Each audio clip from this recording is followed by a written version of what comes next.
Okay, this meeting is now being recorded. Go ahead, Mayor. Call this meeting to order. Let's stand for pledge of allegiance. I pledge allegiance to the flag of the United States of America and to the republic for which it stands, one nation, under God, indivisible, with liberty and justice for all. Please, a moment of silence for everyone that's been affected by discrimination.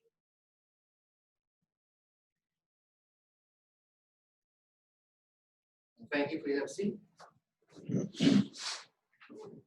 Roll call. Karlovich, Here. Reichner, Here. Reese, Brochus, Here. Eister. An executive session was held prior to the council meeting to discuss real property acquisition and litigation matters. Is there any public comments on agenda items only at this time?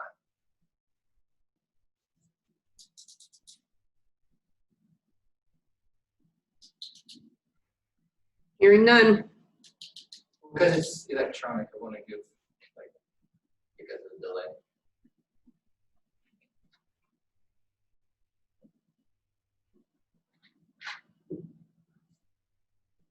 Okay, moving forward. All right, Chief Bradley here, presentation use of force. Okay, and I have to change the sharing of the stream.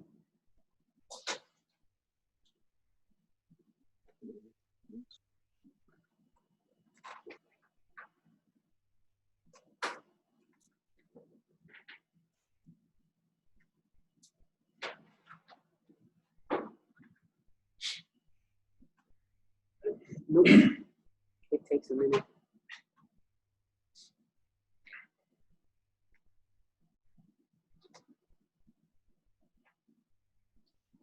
Okay, go ahead. Okay, first off, I want to thank the mayor and council, Jody, Joel, everybody else that is here and in the computer world audience. In light of everything going on the last few weeks with use of force questions, I thought it was I thought I needed to explain to the mayor and council and people and the citizens of Sunbury what our use of force policy is for the Sunbury Police Department and go through just some of the protocols that we go through. Right now, we're in a unique situation, and I keep saying that because we have a lot of new police officers in the city. So we are reviewing this, not only the veteran officers are reviewing this policy on a daily basis, weekly, monthly, everything. We have these new officers that are coming in, and this is something we instill to them when we drill it into their heads, that this is one of the most important things when it comes to law enforcement. Next slide, if you go. Basically, your use of force policy runs under 1.3.1. The use of force continuum authorizing only to accomplish lawful objectives. The use of force justification. Pennsylvania Crimes Code, Title 18, Chapter 5, General Principles of Justification describes those circumstances in which the use of force is justified. These provisions and the related case law, including federal case law, made binding on Pennsylvania through the 14th Amendment to the United States Constitution, shall establish the only legally binding restrictions regarding the use of force by police department personnel as it relates to criminal or enforceable civil matters. In any necessary use of force, all police department personnel shall only utilize the force necessary to effect lawful objectives. In conformance to the provisions of the Pennsylvania Crimes Code, other Pennsylvania statutory provisions, and applicable Pennsylvania and federal court decisions, in accordance with the department's use of force continuum that establishes use of force options and their appropriate application. So essentially, we use Title 18, Chapter 5 to basically go by what the legislature tells us what we can and cannot do. One of the first things that we do use before we use any type of force is during the force continuum is de-escalation. That is something that really came into law enforcement probably the last 10 to 15 years, is de-escalation. So when safe and feasible and without compromising law enforcement priorities, officers shall use de-escalation tactics in order to reduce the need for force. Some of those ways are, officers shall conduct a threat assessment so as not to precipitate an unnecessary, unreasonable, or disproportionate use of force by placing themselves or others in undue jeopardy.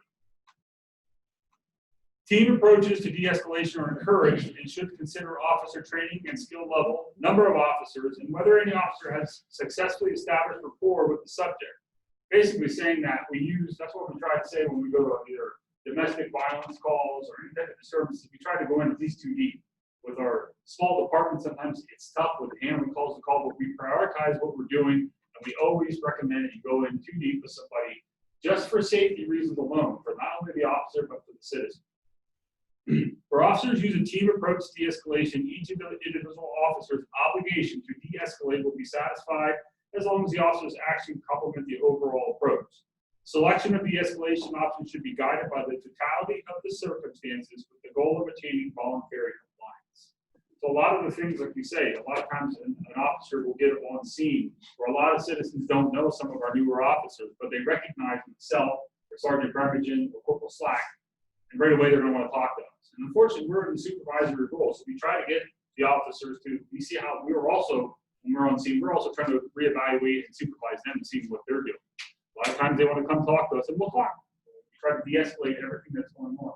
Because a lot of times, it's just a misunderstanding of what's going on until you get everybody together, everybody apart, and try to solve it. A lot of times, it's just de-escalating by talking to them. That's all they want to do. They want somebody to lean on, talk to.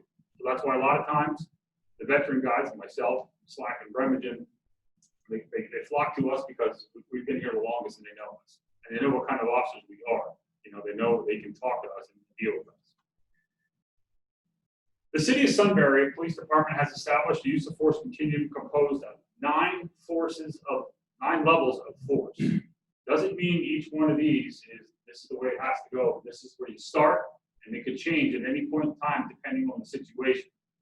Use of force level 1, officer presence. Just by me showing up on scene, that's a use of force. As soon as I pull up in the car, marked car, uniform, that is considered a use of force through our force policy. Use of force level 2 is verbal command. During citizen contacts, each officer must endeavor to make every reasonable attempt to ensure his or her conduct inspires respect and generates cooperation, of a feeling of goodwill between the citizen and the department.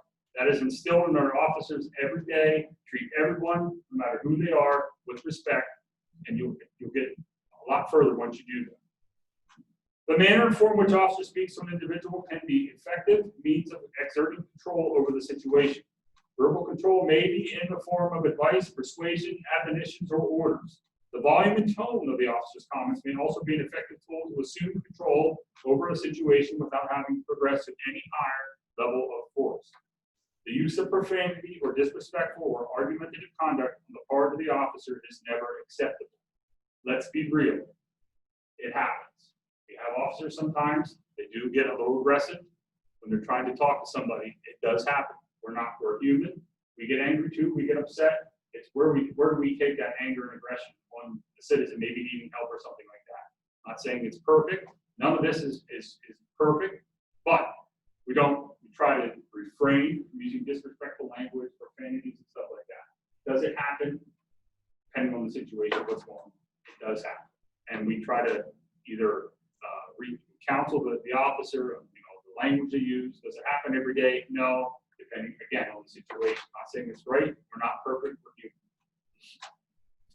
So going on to the use of force level 3, intermediate devices. So taser electronic control devices, commonly referred to as tasers, and chemical agents, which is OC spray, may be utilized by police personnel as an appropriate and effective use of force in certain circumstances. The use of the taser or OC shall be restricted to the following situations: when necessary for the officer to defend himself or herself or other threats of or imminent assault by physically offensive or combative actions by any individual or animal. To effectually a lawful arrest when confronted with a non-compliant, non-submissive individual. To prevent the commission of a criminal offense. When lower levels of force have been exhausted or by the nature of confrontational circumstances would be deemed ineffective. Taser and chemical agents will be used only to the extent necessary to overcome the resistance of the suspect and with the authorized scope of the current departmental training standards. A lot of times you get on scene, there's a disturbance, fight, somebody's being aggressive with you, you could use them for mental health issues. I've had to case somebody where a mental health patient was actually halfway going to jump out the window. And we had to use a taser to get them to drop right there, which was what they did. That's one of the effective ways, we couldn't get near them, we had knives, stuff like that. A lot of times we get our tasers out, people stop. They see the red dots and they comply after that point. Once the compliance is in effect, we're done. Then we go back to, maybe you take a step back, maybe now you're talking. Maybe you can really touch them. treating them with respect. That's all we ask our officers to do. OC, we don't use a lot of OC here. We have guys that are officers that are trained in OC, but we very rarely have to use OC. So on to the use of level number 4, mechanical compliance. On occasion, police officers are faced with uncooperative individuals or one who refuses to be placed into custody, and alternatives would be inappropriate or have been ineffective. Incidents of this nature require officers to use a combination of strength, leverages, takedowns, holds, come alongs with sufficient force to make the lawful arrest without unnecessarily aggravating the situation. The object of this level of force is to gain control and compliance while minimizing the risk of injury to the officer, the person being placed in custody, or innocent bystanders. This is very important, and I want everybody to listen to this. This is something we've had in our policies for a long time. The use of carotid, restraint, or other chokeholds or neck restraints are specifically and strictly prohibited by the use of our department. We do not do chokeholds. We do not do carotid needles, basically somebody. There is an exception to the rule. An officer or another person is in fear of death or serious bodily injury, and there is no other alternative based on the presenting circumstances. Carotid restraints or other chokeholds are permissible for defense of the officer or another's life as a last resort. So that is the only exception to that rule. We do not use them on a regular basis. We don't hardly ever have to really get physical with a lot of people. But when we do, it's to get compliance of what we need to do right then and there, and we're done. Use of force level 5, unarmed striking techniques. This is basically your fists, hands, elbows, knees, feet, striking the adversary. These striking techniques may be used by officers to defend themselves against unlawful assaults, where higher levels of force are not necessary, and lower levels of force would be inappropriate or have been ineffective. Use of force level 5, or number 6, is canine deployment.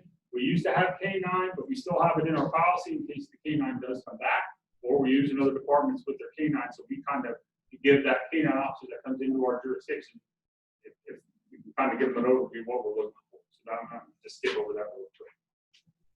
Use of force level number 7 is striking implement. The use of striking implements shall be restricted to quelling physical confrontations where higher levels of force are not necessary and lower levels of force would be inappropriate or have been ineffective. Be it on or what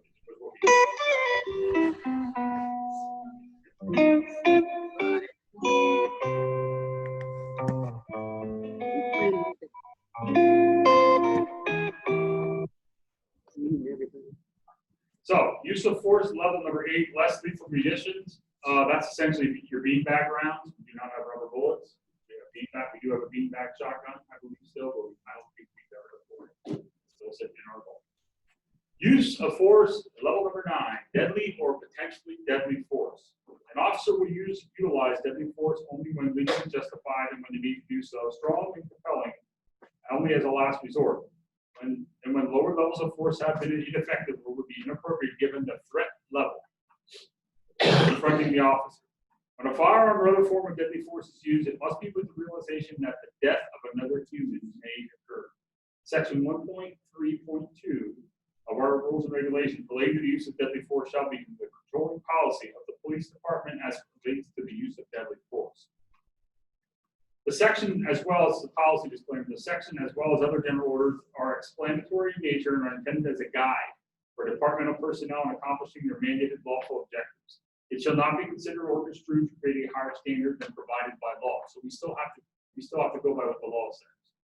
Although the use of force continuum generally ascribes the process whereby an officer can escalate the application of force under various presenting situations, nothing in this policy shall infer that any given level cannot be skipped in the escalation, given those presenting circumstances, or that any escalation cannot be reduced given other presenting circumstances.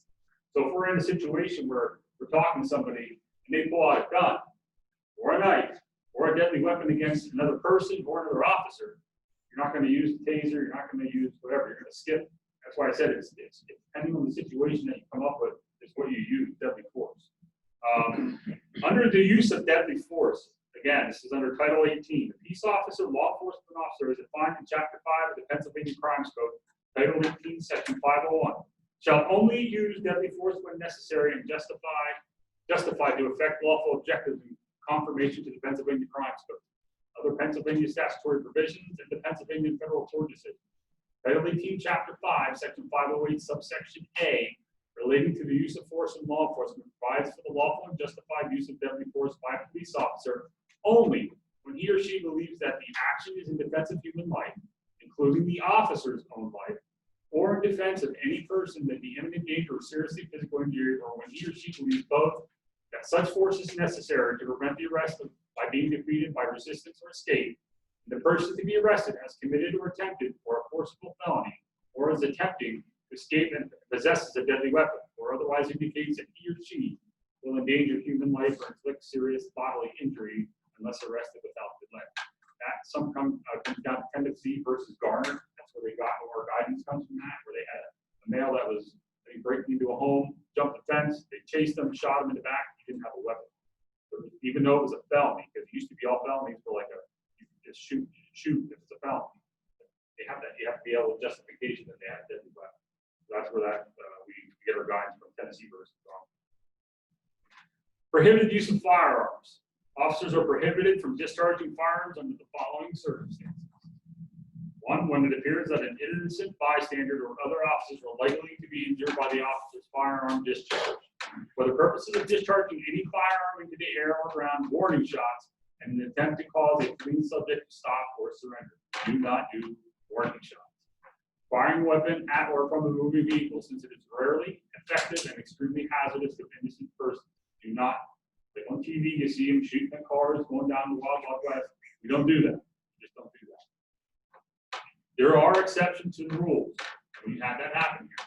The occupants of another vehicle are using deadly force against this officer or another person, either with or from the vehicle. There are no other alternatives available based on the presenting circumstances. Again, it comes back to what circumstances are presenting the officer at the time. And that's what they have to deal with all the time. There was a couple questions about the medical attention required following use of force. I was asked. So officers shall arrange for an emergency medical services, EMS, to examine, treat, and transport any subject to a medical facility if the force used by police personnel caused injury, injury is suspected, or injury is alleged. So every time we use any type of physical use of force, whether it be taser, again, we do verbal or presence. No, we're not having EMS come. But any type of physicality with the suspect, we're calling EMS in to do an evaluation. We have people that they don't want treated. They'll sign a waiver. That's usually with the EMS personnel. But our obligation is to make sure we get them, offer them the treatment that they need, which we do a lot. And people do sign off a lot. They think they're injured or they're suspected injury, where there was no really injury that happened. I was hurt. We'll call EMS down and check that. So another question was about our written reports, investigation, and reviews. All officers shall complete a departmental use of force report and a taser report if used. If applicable, whenever they discharge a firearm other than routine training, recreational purposes, or animal disposal. Exceptions, again, is the animal disposal. If we have to put an animal down, we don't have to, do no use of force per se form. They'll document it in the report while they dispatch an animal, and the supervisors usually are called part of that anyways. Take any actions that result into or alleged to have resulted in any injury to the death of another person. Uses physical force or is alleged to have used physical force on another person. So even though there's no typical regular form, taser has a form we use on a regular basis for when we use a taser form. Any other form use of force report is usually the officer's report itself. It's going to be very detailed, what they did, how they did it, what they did, and why they did it. Those are the questions the supervisors are really on top. Again, we're in a unique situation. We have a lot of new officers. They're learning this, and it's great because they're on top of things when it comes to this stuff. So the last thing I want to show you before I go into a couple more things is a little video that kind of sums up what I believe we do. Okay. This one, it's about a minute long. That's it.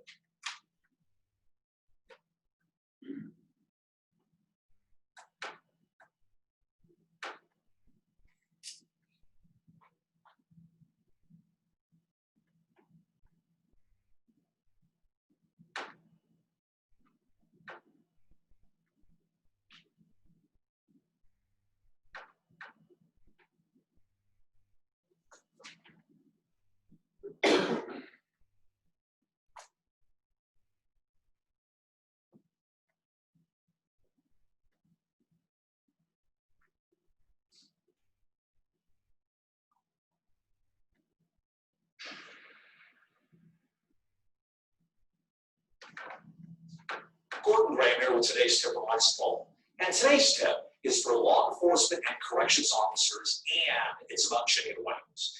Now, I know you're thinking, what is Graham talking about? You're probably thinking I lost my marbles, but I'm not talking about food. I'm talking about something much more serious. Unauthorized arm control holds. These holds can vary, but they all involve forcing a person's arms behind the back and some joint manipulation. Some versions of this involve torquing the straight arms upward, away from the back and towards the head. These holds involve some risk of broken bones, as well as muscle, tendon, and other soft tissue damage. Now, I worked the streets. I know it was a long time ago, but it worked, folks. These arm control holds are very, very valuable when they're authorized, and they can be very effective. Not surprisingly, the big problems come when officers use holds that are not authorized or use control holds in situations where they're not warranted. Right here in California, there have been millions of dollars of payouts over the last few years due to the alleged abuses of arm control holds. When you're working the streets or jails and it's reasonably necessary for you to use a wrist or arm control hold, then use it. But whenever possible, use the control holds you've learned in the academy and the holds that are approved by your department. Do not be making up your own versions of these things, and only use control holds when appropriate, not to punish, not to harass, not to intimidate, but because they're necessary. And that is today's tip from Lexington. Gordon, That was a meaningful, absolutely video also, because that's to do with some of the use of force tactics. But the other video that This is the one. Which one? Yes, this is it here. Sorry. Okay. You know, for slave land.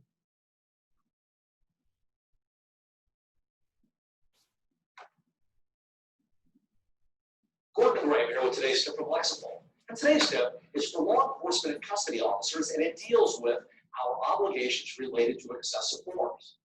As law enforcement and custody professionals, many times we protect people from others. But one day you might find yourself protecting someone from a member of your own agency. When you see another officer using force that you know is unreasonable, you are required to intercede. You've got to take action to prevent the unlawful force when you can. Hopefully the situation never occurs, that situations never get out of hand. Hopefully you've stepped in and offered to take over when you saw a coworker getting really upset. Hopefully everyone got a chance to cool down when you suggested your coworker start taking statements or help with something else. But when you see another officer use unlawful force, you've got an obligation to report it right away. It doesn't matter if it's your friend, your coworker, or even your supervisor. I don't care how difficult or uncomfortable it might be. No looking the other way. No leaving out the details in your work. Preventing excessive force and reporting excessive force is required by law, and it's probably required by your agency's policy. Also, it's the right thing to do. And that is today's tip from Lexington. Gordon Graham, signing off. So the reason that video is important is because we specifically don't have that words or language in our policy, but there's words in our policies that deals with, basically being a police officer, whether it be a police officer using unjustified force or, overuse of force, that they're required to basically tell someone, whether it be their supervisor or another subordinate, let us know, because that will not be tolerated in the Sunbury Police Department. To wrap up a couple things here quick, I just want to give a couple more things on our general orders, our agency's role, oath of office, our canon of ethics, our agency's missions and values. Under our oath of office, one of the things it says, you acknowledge that they will uphold, obey, and enforce the law without consideration to a person's race, color, sex, religious creed, sexual orientation, age, national origin, ancestry, handicap, or disability. And our agency's mission is to perform our duties and fulfill our responsibilities of enforcing the law, preserving peace, and providing effective police services with the intent of improving the quality of life for all citizens within our jurisdictions, consistent with the goals and missions of the city of Sunbury, and to perform as a team while aspiring to achieve the highest ethical and moral standards by applying the values of courage, integrity, loyalty, and professionalism in every aspect of our profession.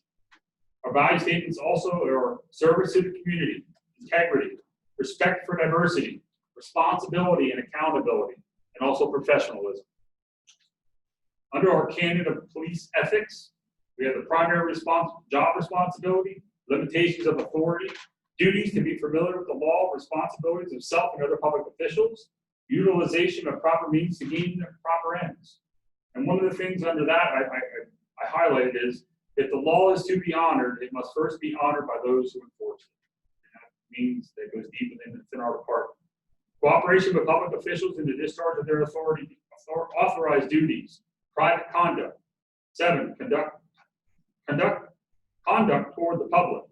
And this is important, so I highlighted this also. The law enforcement officer, mindful of his responsibility to the whole community, shall deal with the individuals of the community in a manner calculated to instill respect for its law and its police service.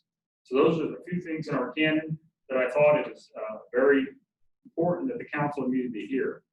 Also, under our law enforcement code of ethics, I'm going to read this. I know we'll go along here, but I think this is very important in the time we're in. So I think it's very important that everybody hears what's going on.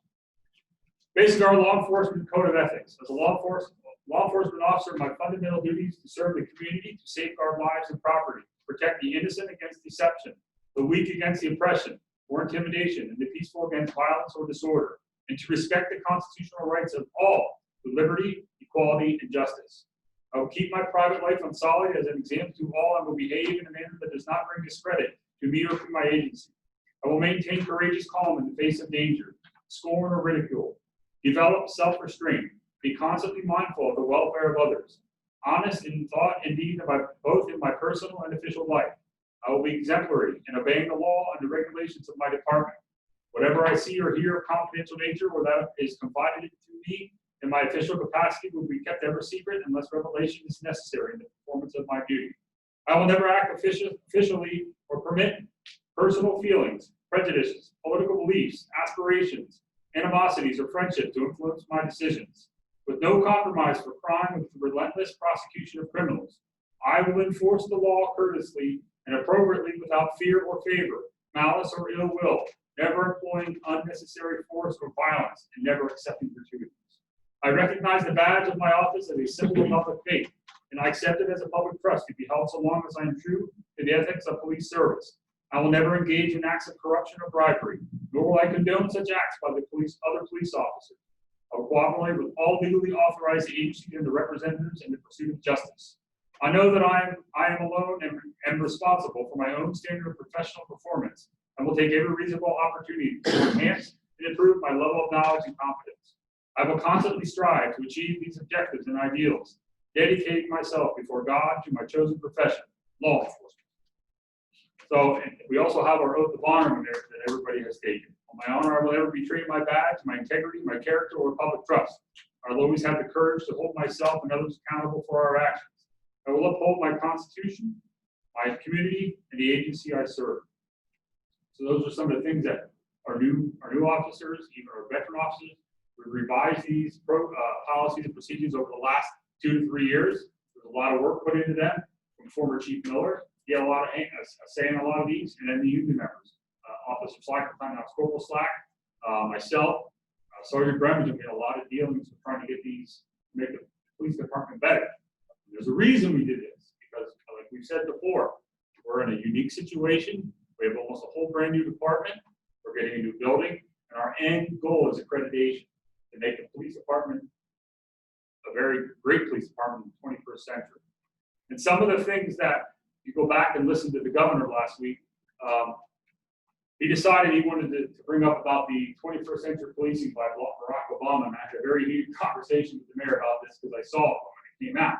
This came out in 2015. It took the governor, he's been in office 5-6 years. It took him 5 years to put this into place. This was 5 years ago that President Barack Obama put this into place, and some of them are really good stuff. And the reason I'm going to tell you, there's a bunch of pillars. Pillar 1 is building trust and legitimacy. Pillar number 2 is policy and oversight. Pillar 3 is technology and social media. Pillar 4 is community policing and crime reduction. Pillar 5 is training and education. Pillar 6 is officer wellness and safety. We have already started this process. I know the mayor started it a couple of years ago when I came on the board. We started a lot of this already. We're ahead of the ballgame, which I'm very grateful for. With the mayor and council as a whole, we've all been working together to make it more transparent in the police department. That's what I've been trying to do. And I think now is the perfect time to get this out there. The conversation Can't stop. You can't let what happened a couple weeks ago with Mr. Floyd continue down the road. We got to keep moving forward. But the conversation cannot stop. And it starts with smaller communities. Some of these larger communities and legislatures need to take some. They need to take it from the smaller communities. They need to take the word from the smaller communities. That's where it starts. It starts down here. It doesn't start at the top. It starts down here. It starts down here with us, the smaller communities. And I'm very proud to say that we are well on our way to having one of the best police departments, if not the best police department in the area. I have a lot of brothers and sisters in law enforcement in this area. I trust them all. They're all good police officers, but my main concern is Sunbury, and we are well on our way. So thank you for your time. I know it's long-winded, but I think it needed to be said now. Thank you. Thank you for presenting that to the council.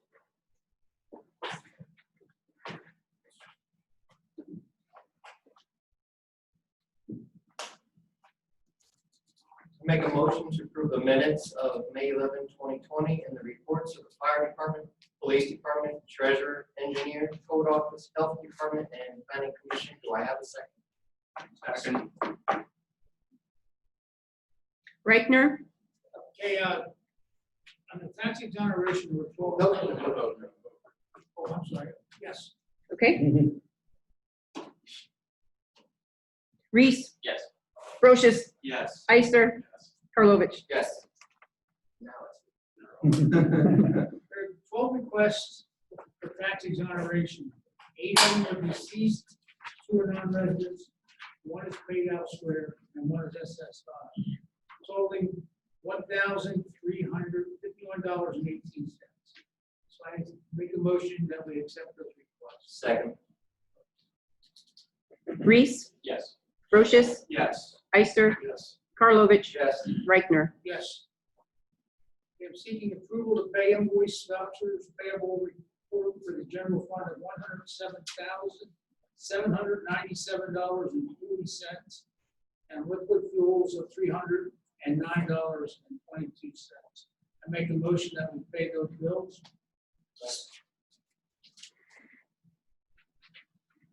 Brochus, Yes. Ister, Yes. Karlovic, Yes. Reichner, Yes. Reese. Yes.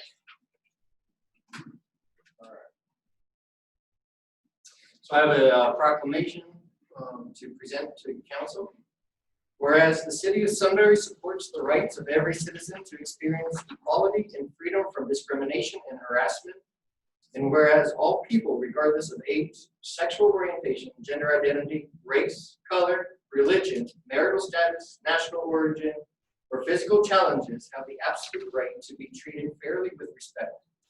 And whereas the city of Sunbury accepts and welcomes people of diverse backgrounds and believes a diverse population leads to a more vibrant community, which contributes greatly to our neighborhoods, culture, and social fabric of our city. And whereas the lesbian, gay, bisexual, transgender, and queer LGBTQ communities contribute to the cultural, civic, and economic successes of the United States of America and the city of Sunbury. Whereas we must acknowledge the need for continued education and awareness to help end discrimination and prejudice against our LGBTQ community. And whereas I invite everyone to reflect on ways we all can live and work together with a commitment to mutual respect and understanding. And now therefore be it resolved that I, Kurt Karlovic, being mayor of the city of Sunbury, County of Northumberland, Commonwealth of Pennsylvania, on behalf of Sunbury City Council members, do hereby proclaim June 2020 as LGBTQ Pride Month. I make this into a form of motion to accept this proclamation. Do I have a second? Second. Reichner, Yes. Reese, Yes. Brochus, Yes. Ister, Yes. Karlovic. Yes.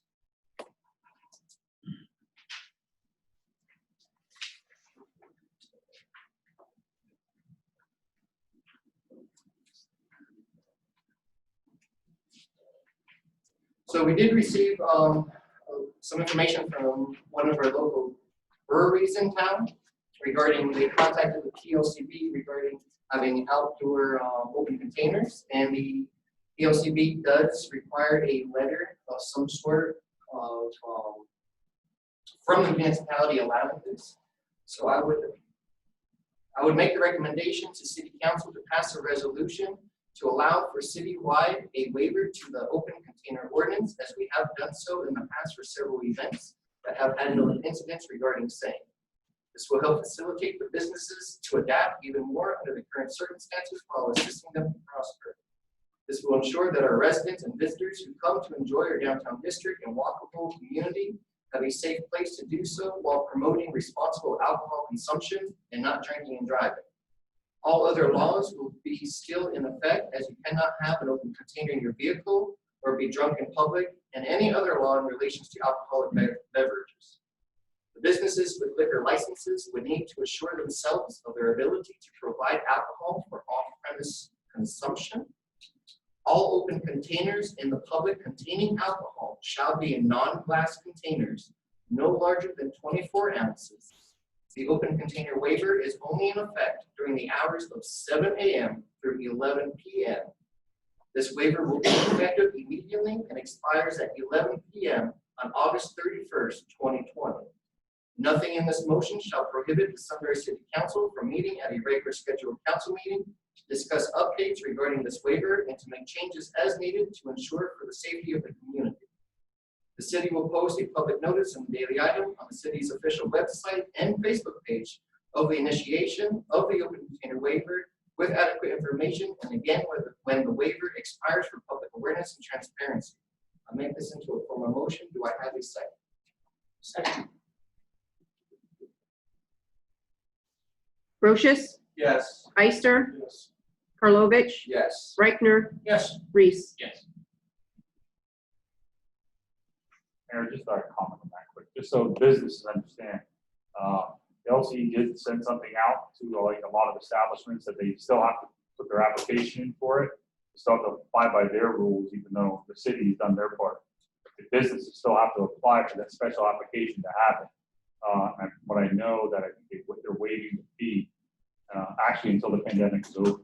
So just so the businesses understand, they still have to go through the process for real liquor control.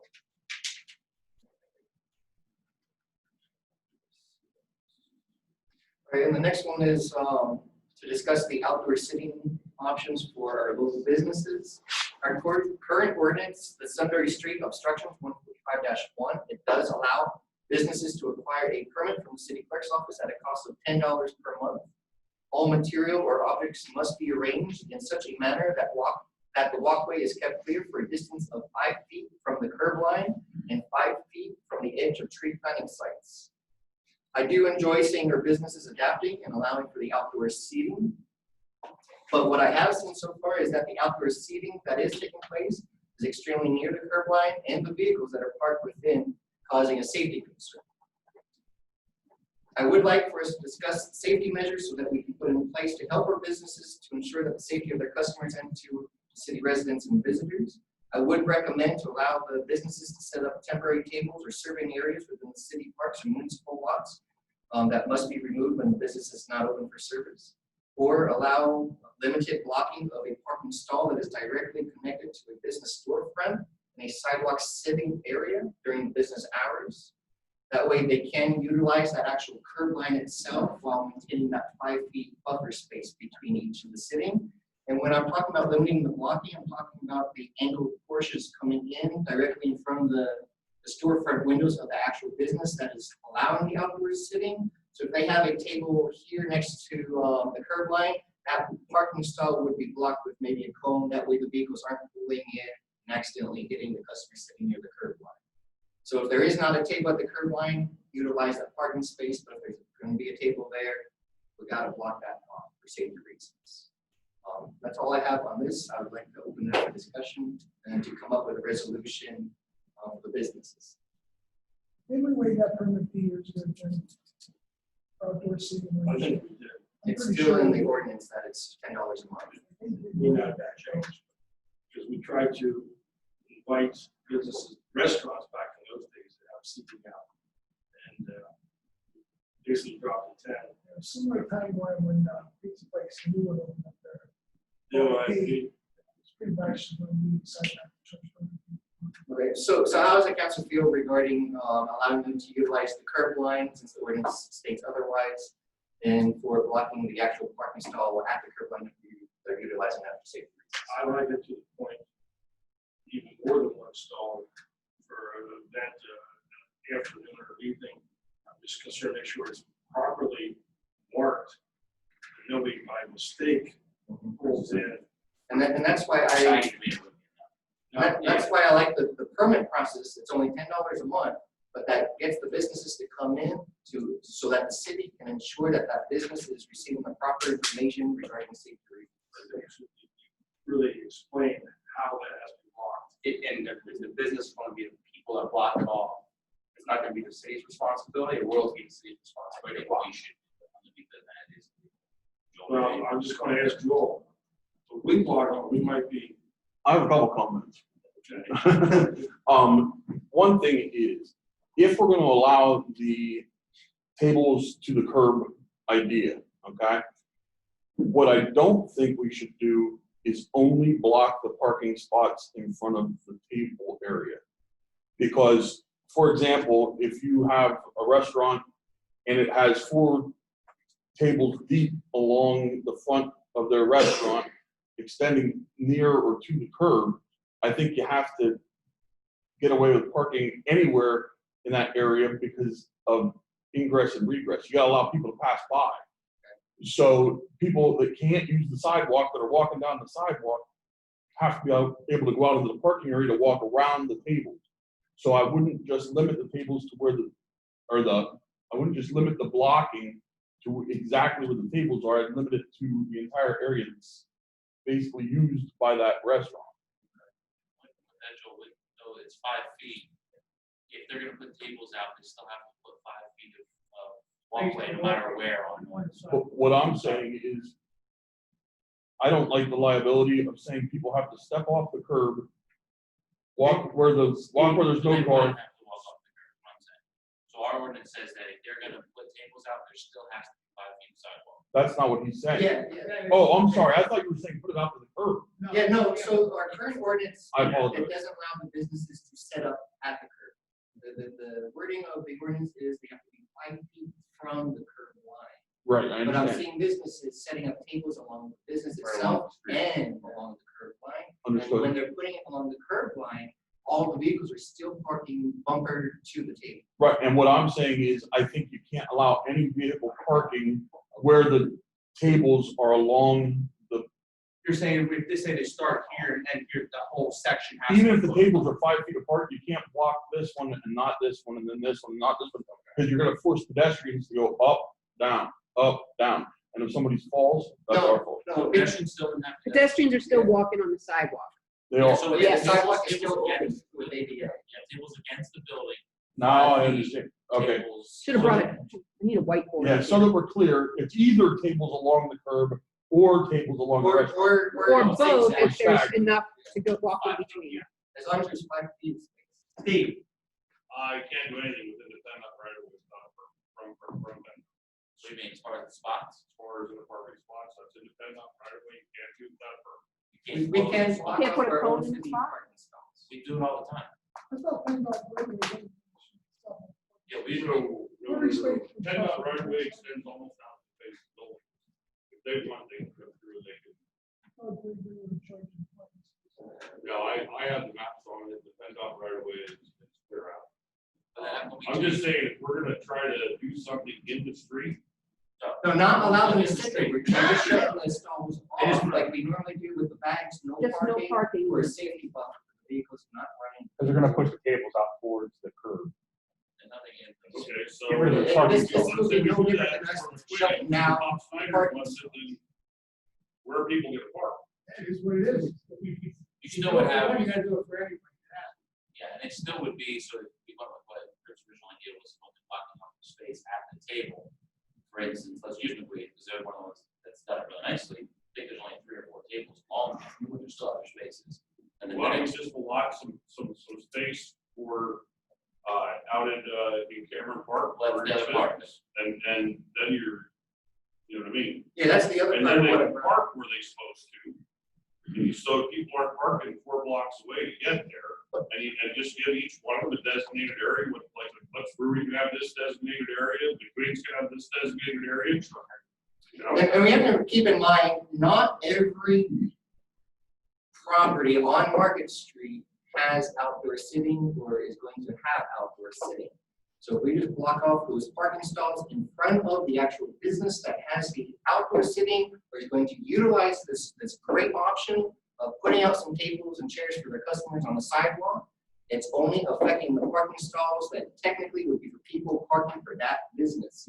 All other Market Street would be open, and we still have numerous municipal lots scattered throughout the downtown.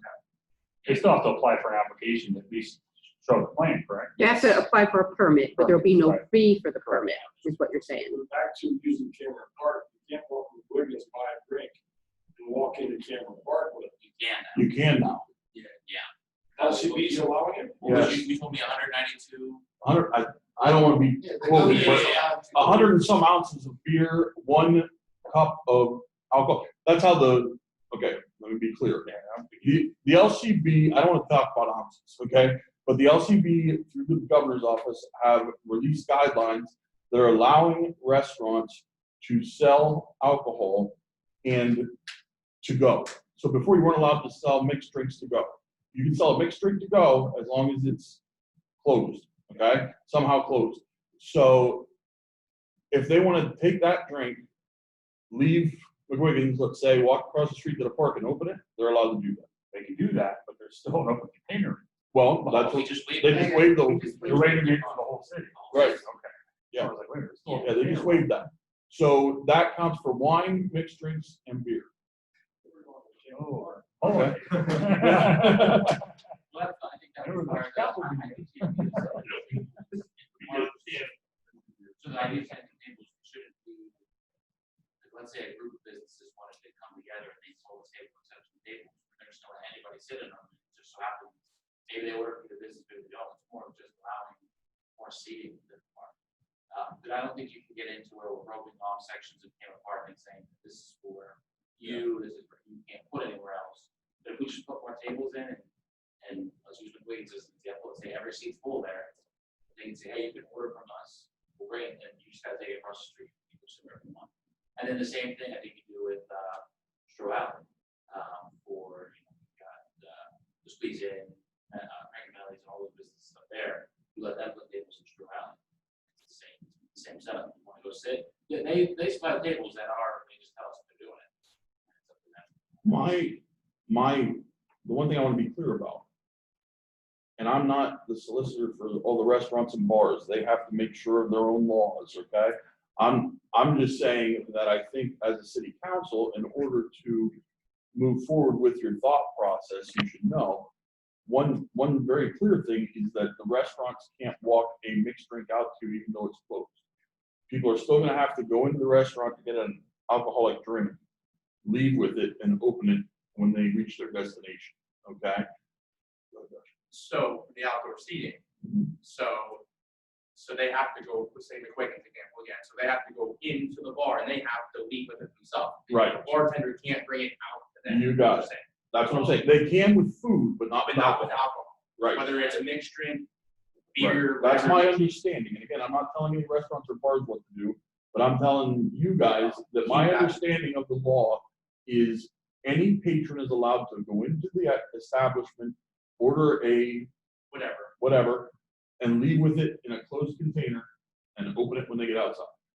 So another question back to that, like, I'm not, I know you're not speaking for them. Sure. So if they, obviously a bottle of beer, they have to open it in there. So in reality, legally, I'm not gonna say legally, but they're not supposed to leave that establishment because it's open, right? Actually, they can now, I think they can.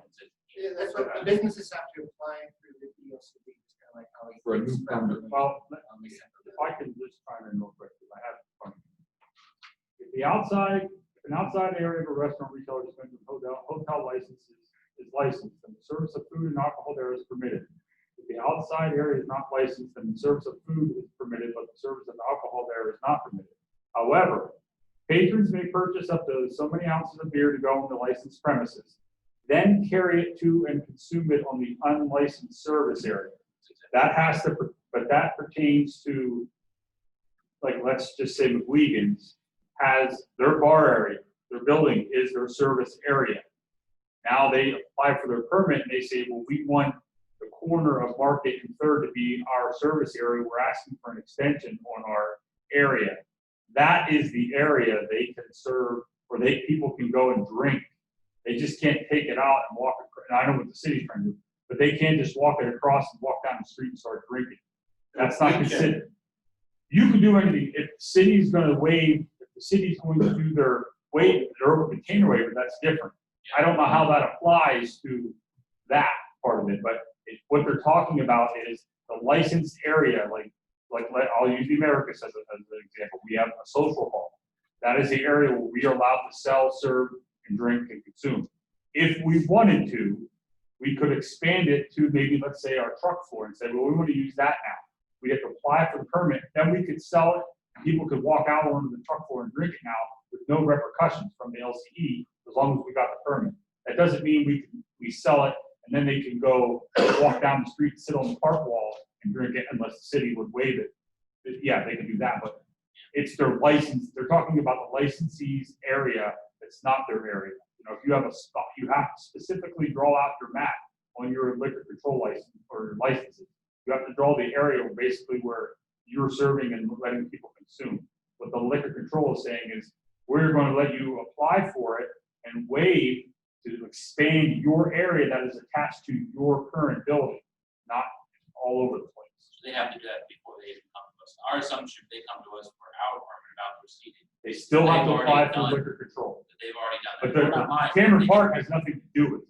Yeah. But Well- yeah, but then I'm saying. McWeegan's can't, let's say, I'm not sorry to say McWeegan, but they can't use the Cameron Park as their area because there's a street in between. It has to be attached to. It has to be attached to their property. But if we waive the open container, That's on the city. yeah. Correct. But I guess my question was, if they come to us and they would say, I want a permit for outdoor seating, and I want to do outdoor seating, our assumption is that they've already gone to the LCD. They'll still have to apply. But And they can that's still, I'm looking from a legal stance, that yes. we can't get in trouble if they don't do that, and then someone gets hurt or something like that and sues the city. No, and I don't. I want to be very, very clear, okay? What Brad's saying is correct, that the LCB is offering restaurants and bars with liquor licenses the ability to expand or extend their serving area, okay? But, and the example he gave for the Americas is a perfect example because the Americas owns that land. I'm 99% sure that no bar in the city of Sunbury is going to be allowed to expand their service area onto the sidewalk because they don't own the sidewalk. Okay, so if they can't expand their service area onto city-owned property, okay, now if they own the sidewalk, then it's different. Or if they own a parking lot and they want to expand it there, it's different. But to be clear, most of these places are not going to be able to deliver drinks outside of their area, of their current area.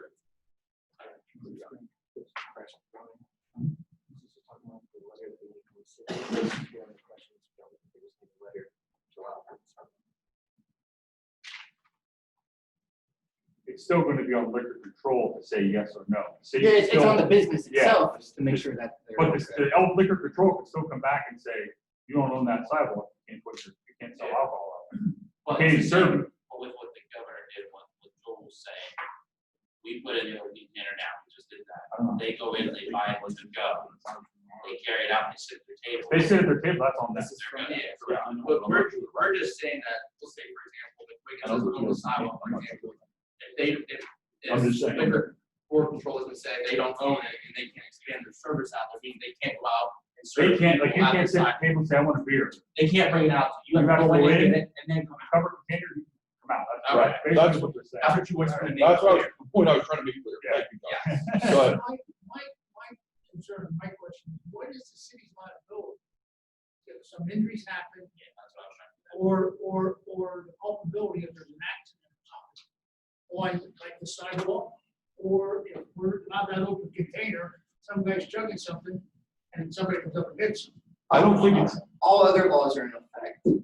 yeah, I don't think it's any more liability than we already have.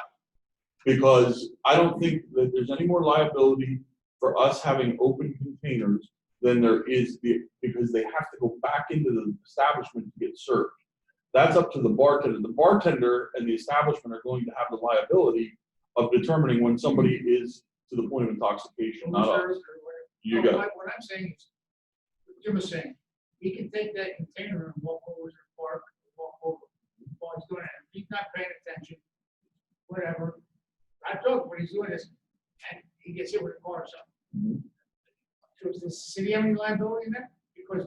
This is, of our no, own no, container law? no, because the LC liquor control is letting them sell it out. They're letting them, you go in, you walk into a place of business, you buy it, you walk out, whatever, what you do after you leave, it's your problem. They're allowed to sell it. They have to cap it. You can't just So sell it. that, wait, I'm sorry, Chris, but that doesn't answer Rick's question. No, the open container law, we're relaxed. Rick, I will never tell you we can't get sued by anybody, because anybody can sue anybody for anything. Do I think it makes our liability greater because we're allowing open containers? No. Do I think that somebody might try and sue us because of it? Yes. I mean, that's the honest answer. I think somebody could try it, but I don't think there's any way, because we don't have the responsibility of policing, for lack of a better word, whether they're intoxicated and getting served. We actually have the responsibility of arresting, through Brad and his crew, anybody who's visibly intoxicated outside. So the laws are, as the mayor said, the laws are kind of remaining the same. The only difference is people are allowed to drink outside now. And that doesn't put any more liability on us as far as I could think of. I guess, and I don't see it as any further liability, as we've already allowed this for major events, even at the Sunbury Ice Skating Rink for private events. This is our first rodeo. No, what I brought, what we were discussing earlier, about we have some liability in what we were discussing earlier. Yeah, I, there we hired somebody. okay, Do you understand the difference? We're not hiring the restaurant to do this on behalf of the city. So going back to like the parking situation of it all. So I'll just use McWiggins again as an example. Sure. So there's a table in front of the first spot, nothing in front of the second spot, table in front of the third spot. So you're telling me, are we blocking off all three spots or just where the table is at? All five. Whatever, how many Right. I from think start all to five. finish? So to make it easier, if the establishments apply for the permit through the city and show us this is our plan of action for outdoor sitting.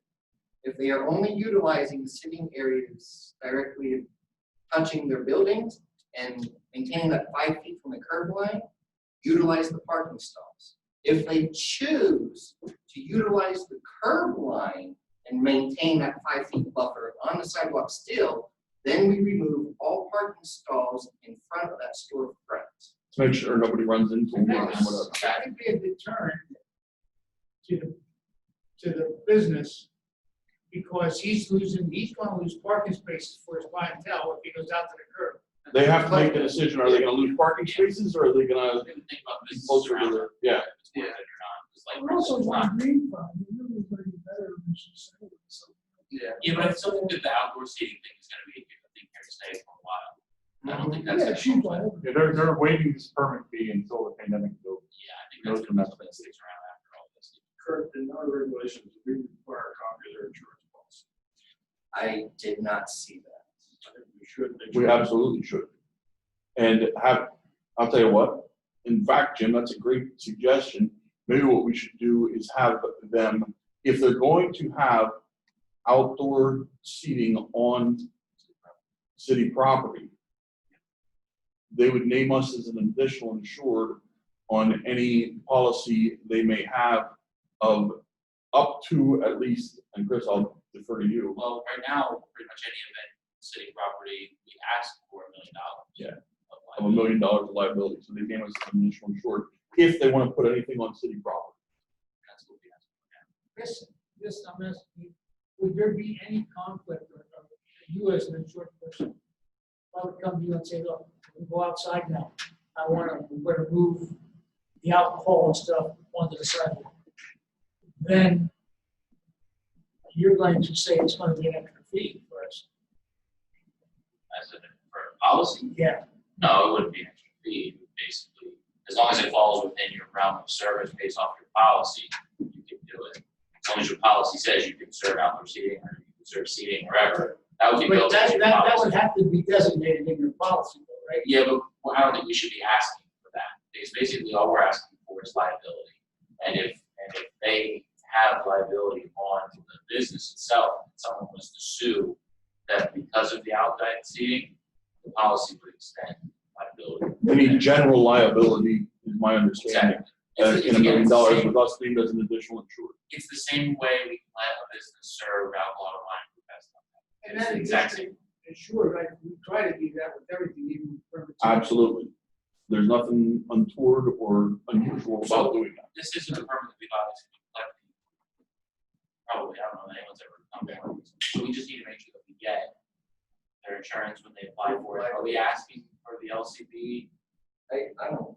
I We're just wouldn't, assuming that. I wouldn't, that's not our responsibility to enforce. So that's the only thing we need to get is their. And there should be more than just a regular motion, we should turn this into a resolution. Oh, yeah. And it's insurance plus additional insurance. Go ahead, Josh. So who's blocking the street, and what are the requirements for that?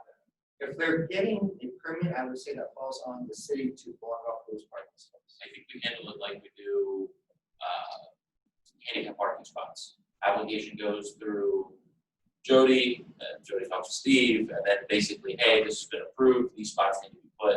Steve goes out with cones or whatever, he puts cones on the spots. But like we do for some churches, we give them the no parking things put over the meters. So why couldn't you give them a couple of cones and say at your start time of 5 o'clock, because Steve guys have already gone home, you can put your cones out in your parking spots. Don't get applications to the bar. Wait, do we have an Just make adequate sure number of cones? Do we have a good amount of cones? Enough to cover, 40, 50 spots without a problem, that'll tell you. What? Sure, if this say, for instance, they don't put, now it's our responsibility to block it off. We give it to them, they don't put them out, they don't put it visible enough, and then someone gets injured, or we liable because we didn't do We it. just have to specify in the No. permit where the code needs to be, and when the code needs to be put out, and when it needs to be put back. As long as, I'm sorry, Steve, go ahead. Yeah, that's, As long as we're telling them they have to do it and they're accepting that responsibility, it's their responsibility. All right, so we're ready to try to do a motion for a resolution. Can I just make sure that we're clear? So you're talking about them setting up tables in front of their premises, so that, all right? On the sidewalk. But then we also mentioned about additional tables being set up in Stroh Alley and Cameron Park. Now, those are not going to be designated for a specific business, but if a business wanted to put tables out there, it's just additional seating, but that would require the patron to go get their food and beverage, to go and bring it there. So their only service, so on the sidewalk by their business, they can have the waiter, waitress come out and serve them. They can have food delivered to Cameron Park or Stroh Alley. No, I'm not talking about that. On the sidewalk, they can have table service. I'm talking about what you said before. I know, and okay, I'm You're just trying to I'm trying to clarify. distinguish the two things. Okay, If they're gonna go sit in the park, they have to get everything to go and take it to the park. no, Patron does. They can have. only alcohol. Only alcohol. Not If you wanted to food. sit over there and eat food, you can just get it food delivered across the street too. Okay. That's what I was saying, Jody, only alcohol. But if they're sitting on the sidewalk in front of the premises, so that's the extension of premises, they can get table service there, food and beverage. If they get it through the LCD. If they get the okay. All right, so that's, they have to just, That has nothing to do with us. the owner just has to comply with whatever the rules are from the LCB. Correct. I'm only concerned about crossing waiters and waitresses crossing streets. That's what the business is like. Okay, It's essentially And we delivery. have designated crosswalks. Right. They're All right. essentially delivery drivers. That'd be something else I put in there, is they have to cross at crosswalks, they can't cross that block. That's a good idea. Trash, you're responsible to move the Yeah. trash, it's real animal. Joe, are you taking note? No. Sorry. We were recording for a purpose. Because that's blocked off, you can't drive that. No, so this would be very. That's just basically a small water area. Yeah, and that would be nice even for like, the market house, if they want to set up tables out there, when people want to buy food from there. There's no seating Jim, do we have any picnic tables that are sitting in storage? We have something we're gonna gather up. I think it would be better, instead of allowing the businesses to put sitting in our city parks and stroll alley, let us put the tables out there and it's just open for anyone to utilize. Steve and I were talking tomorrow, get someone on this side of the camera and that side of the camera, puts it in the straw alley. We're gonna put out trash for some tables too, we're gonna end up having to empty them. We already have. I'm just saying, but, okay. I just wanna put additional ones out just in case. We already have. Oh, They'll do it both record. Jaywalk.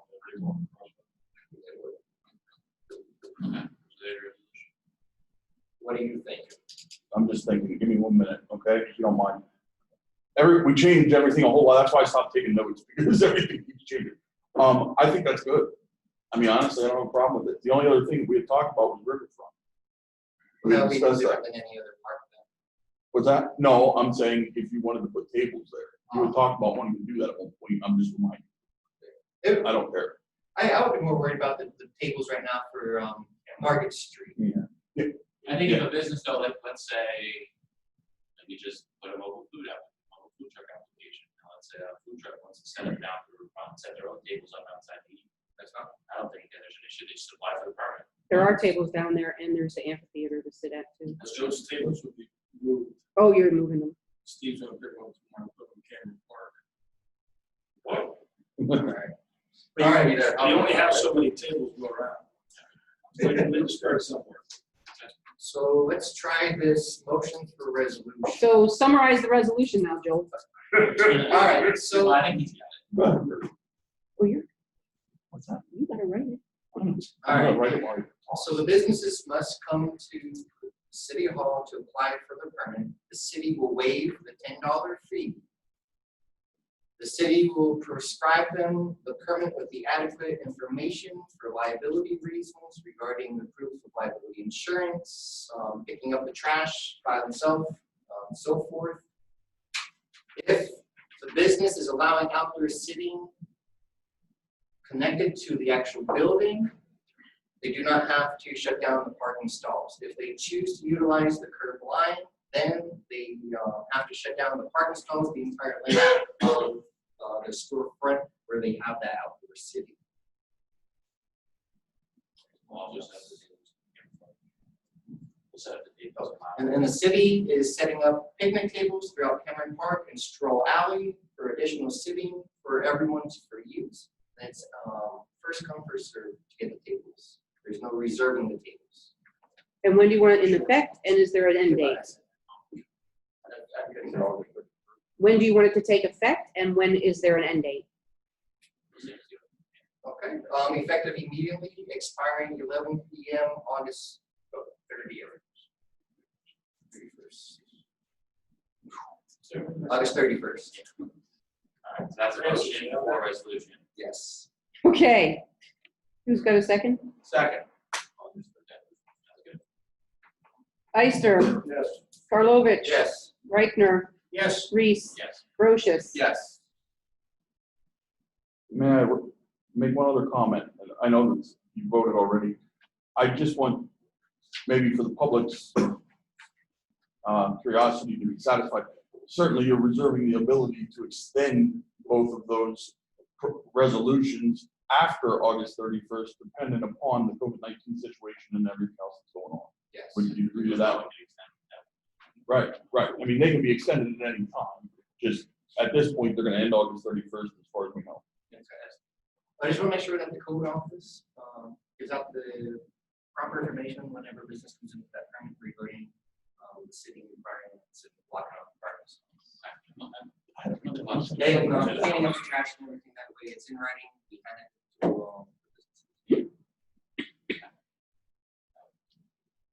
all right. Ms. Ocker, first reading fire department. That particular proposed ordinance was pulled back on request by the fire department. They wanted to do some more revisions, so we'll bring it back when it's ready. All right, architectural services. Yes, so received a proposal from Strasser Bear Architects for the architectural services for the police department building project. And you'll have that proposal in your packets, I believe. The summary is up here on the slide as far as the proposed fees for each of those phases of the project. And it does represent approximate 6.3% of the total cost of the project, which they, of the renovation project, which they estimated at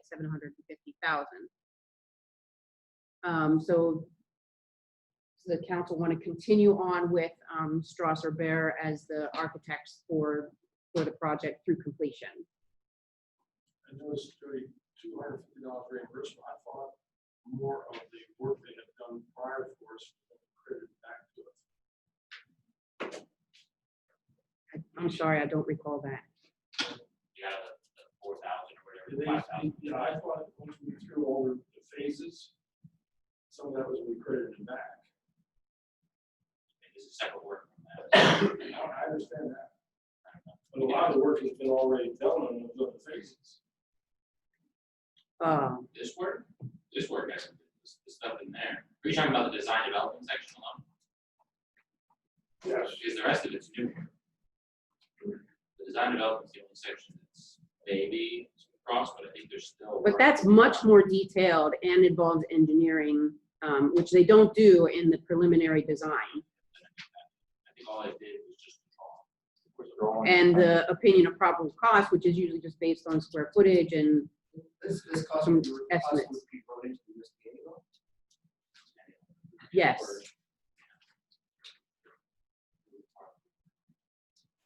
It's true. I didn't look like the two, referred to right there. Page 7. It's the thing that's up on the screen. There we go. Okay.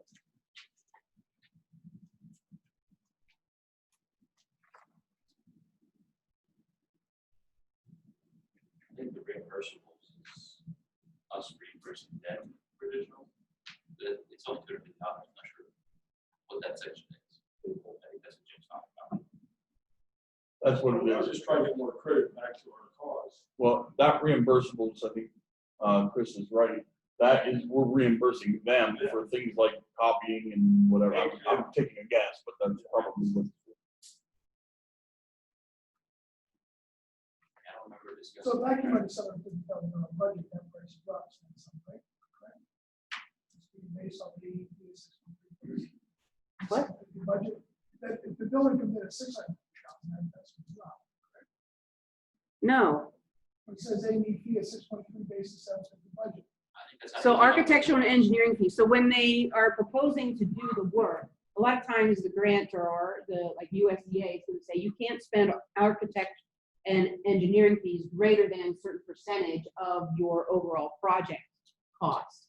And so they're just saying, hey, be aware, this represents 6.3%, which is a good rate for doing the work for a But 700. what if the budget is 650? That doesn't change it. That'd be 6.3, right?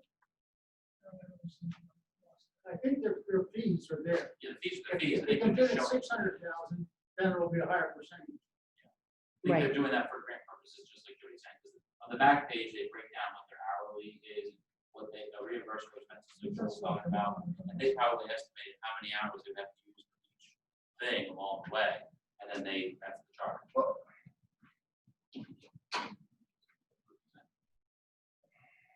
I was gonna say, we should probably do a due diligence and request a proposal from other companies as well. Well, and I'm not saying you shouldn't, but let me jump in real quick. On two issues, reimbursable expenses are defined on the last page, so that is what they are. But also you can, but do not have to get other proposals because it's professional services. USDA may require it. No, they don't. They said it's good on that. Okay. Right. They want to see the architect's proposal on the official forms for USDA. And so Strasser Bear will prepare those forms for USDA to review. USDA reserves the right to review and approve that architect's proposal. So what we're doing tonight is saying, yes, we intend to go forward with Strasser Bear. Strasser Bear will then use their time and energy to prepare those documents for USDA so that they can be approved as the architect for the project. And I will say that, huh? USDA thinks they're overcharging us, they'll say that. Right, and so also Strasser Bear are familiar with this process with USDA. They've done it before with other police station projects in the past, and so their expertise, I think, is valuable. I get the need for due diligence. They're in the city, they've been with us from the very beginning of this project, and they've done it for a lot of the municipalities. So I don't know, I feel like So you're saying USDA, exactly where can we look from? Is that- it's one of the options, that's our fallback option. Because you're a bank that prove that.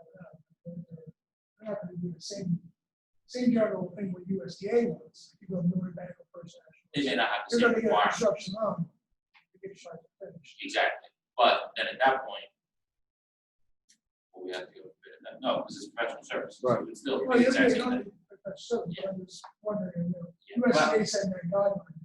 I think we still have to be safe, because if the fallback is USDA, or that's the primary That's option, been heard to have other options. Right.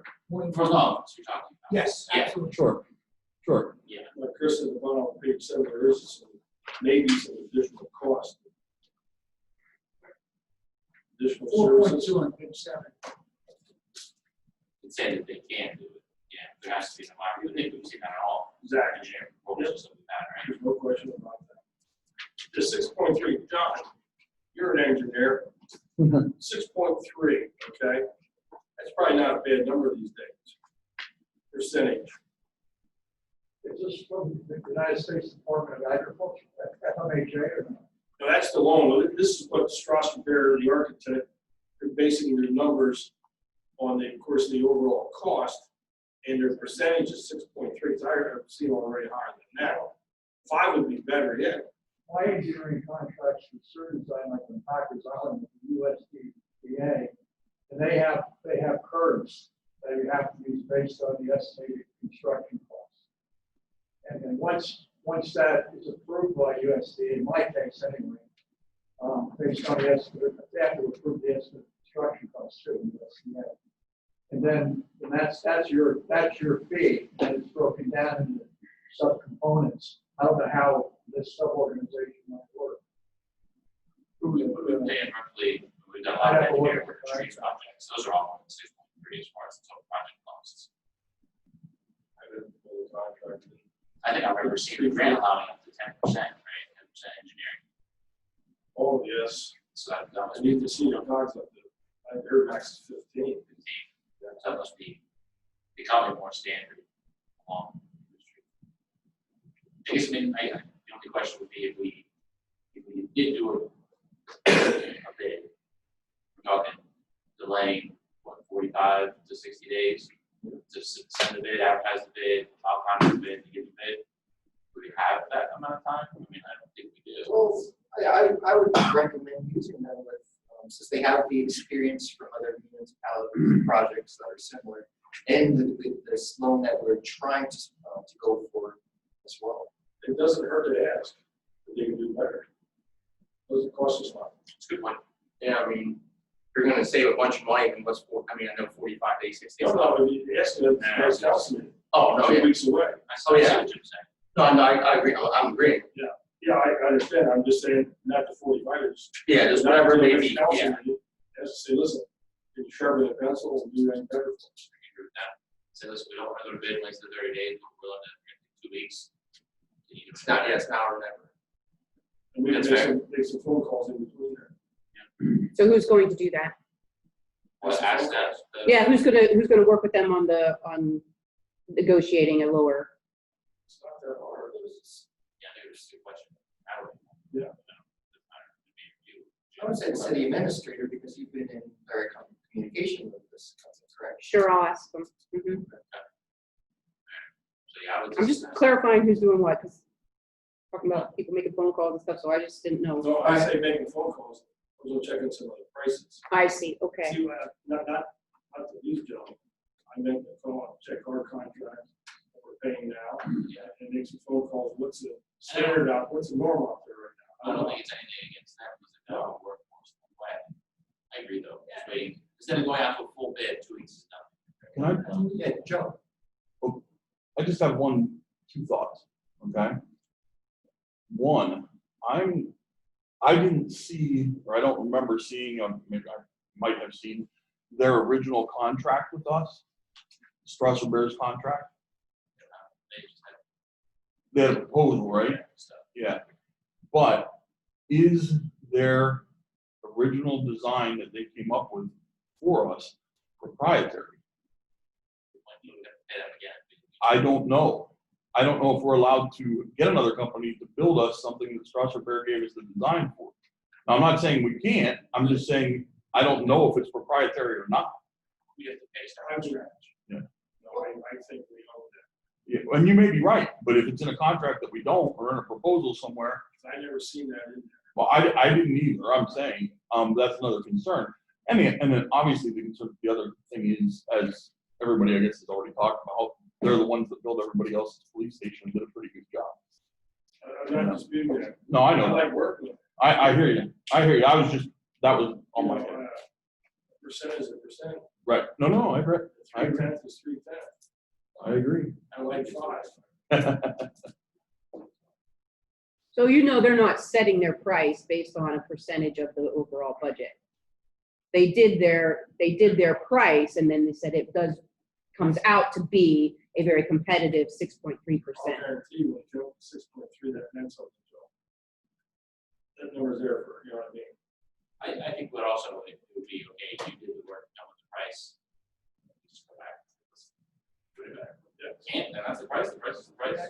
Because Come back in it 2 looks like weeks. you broke it down by how many hours they're probably going to have to utilize for your design, development, construction document, bidding. 600. That's why years, I always went by percentage number, not the base number, because if it's below that, if it's about, he's still getting the 47,750. Exactly. Well, and that gives them an incentive. What we don't want to do is give them an incentive at any time to make the thing cost more. We wouldn't have given them an incentive to make it cost less. True. You understand? Well, I understand. Yeah, I know you. Who am I talking to? I think I would recommend, based off the experience of the company itself, to accept this, to move the project forward, because then, since we have to utilize the company more down the line for this project, because of the incentive to work with All that us. speech you gave about the 6.3 now. I'm not looking at that 6. So here's what will happen. So what they're looking for from us is to say, yes, we're going to go with them before they do all the work, because it's a certain amount of paperwork to get together to submit to the USDA. So if you wait 2 weeks, you wait 2 weeks, that's fine. I'm just letting you know that they need an indication from us that we're going to go with them before they'll do that. So what we're saying is if they come back and say it's $2,000 cheaper, it's $2,000 worth it, things are all be the one with them. Or even if they say, no, I'm not budgeting. I see what you're saying. Here's something else to look at. We're going to be voting on acquiring the money this evening to buy the property. Once we buy the property, Joe and I talked this morning about making a list of all the grants or all the things we can get funding sources for if possible. That's going to take months down the road until the application is presented, we receive the grant money coming back. These 2 weeks with them is not going to hold the project up. What we have to do is acquire the building. We probably shouldn't enter into a contract anyways until we have the building sales finalized. Because if we enter into this and they start work on this, I don't think we're wanting you to, maybe this is presented wrongly, but it's an indicator, not necessarily accepting this proposal, but an indicator that we're going with them. We can't sign a contract with them until USDA approves them. But they're not going to do all that extensive work to put the paperwork together for USDA without an assurance that we're going to enter into a contract with them. and this price is only an estimate based off the hours that they think. Well, that's the proposal is the proposal. Can we make this contingent upon, like we did with the acquisition of the property, contingent upon the financing of the project? Help me out here, would you? The budget came in $600,000. we're saying 150, but say the police came in at 600,000. Now that's basically 6.3, am I correct? I mean, you can go that 47,750 off that 7. No, I don't think Do the that. math, that's what it is. Well, no, Yeah, it there's, is. So that's 6.3, so can this one drop? no, I think what that's I'm saying is that $47,550 is their fees. We're 6.3% of 750. No. They came up with the 47 first, and then just so happened that that was I showed 750. you what the 6.3 was. Exactly, well, Right. it just happened that was representing. They said this is gonna cost you guys 47.5, and just so you know, that's only 6.3% of the, Yeah. If it's 600,000, then it's a higher percentage. One quick question, just so we're clear on this. This is only the building, it's not furnishing, correct? Correct. Yes, that is the budget that they're saying, the 750,000 is for the renovation project. can I? Live for 2 more weeks with it. I'd like, quite honestly, you to live for 2 more weeks with it, and I'll tell you why. I'm not positive this is not a contract. I mean, this looks to me, I don't see where it says this is only a contract if we get the USDA loan. Okay. I didn't see that. All in right, so I this. make a motion to table this to the next council meeting. That'll give me time to go through it more clearly, but I'm not sure this doesn't bind us to $47,750 worth of work, no matter what. But can the council say, yes, we want to have Strasser Bear do the work without entering into a contract? Knowing that this is what their You don't do a verbal, then turn around and say, No, Yeah, we can't do that. okay. Okay.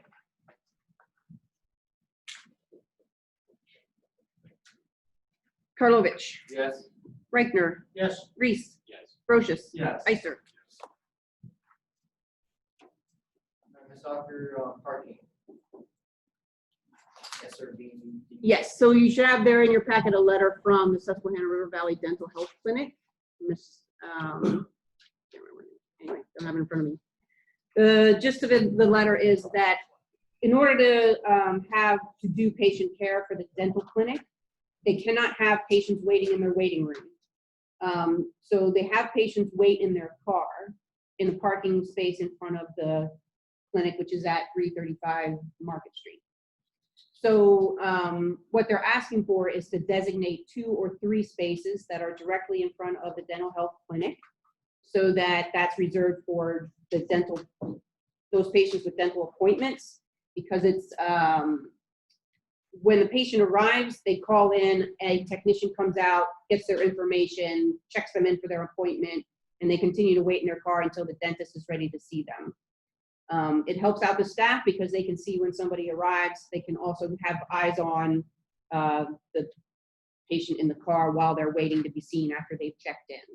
So it just would be a temporary measure. They've been doing that. They've been having their patients park out front, and it hasn't been a problem because businesses were mainly closed, and so there wasn't competition for the parking spaces. But now there is more traffic and more parking, and they do realize that they're competing with OIP for parking spaces. So Do they have, like an entrance in the rear of the building? Yes. they do. I think they have 4 or 5. Because the municipal lot is behind this building. Is the municipal lot right Yeah, behind I them? mean, they're on the, I don't know if it's municipal lot. The bank employer. That's almost flying there. Yeah, that's our line, but, and they do some parking to the rear of their building also. But So they were both parked. But they can't see their patients when they arrive. it's only Either. for, what, do they have a time period here? They didn't specify, so they kind of let it up To us. to us to decide. because they're going to be having these patients parking the municipal lot behind their building, and then when it's their time, they give them a phone. Right, call but the staff has to then go all the way out to the municipal parking lot to check the patient behind in. their building. There's a parking lot right behind the building. They Across the do, street. but they also can't see when a I guess patient the arrives. question I have on this is, we don't know when, we're going green on Friday. Are they planning on seeing patients then, or are they still going to work at the Well, the letter says that they're actually anticipating doing this because we're going to the green phase. And that they expect that the parking is gonna pick up, and that's what they want to do, so they're not changing how they're doing. They just. So they're not gonna let anybody in the building.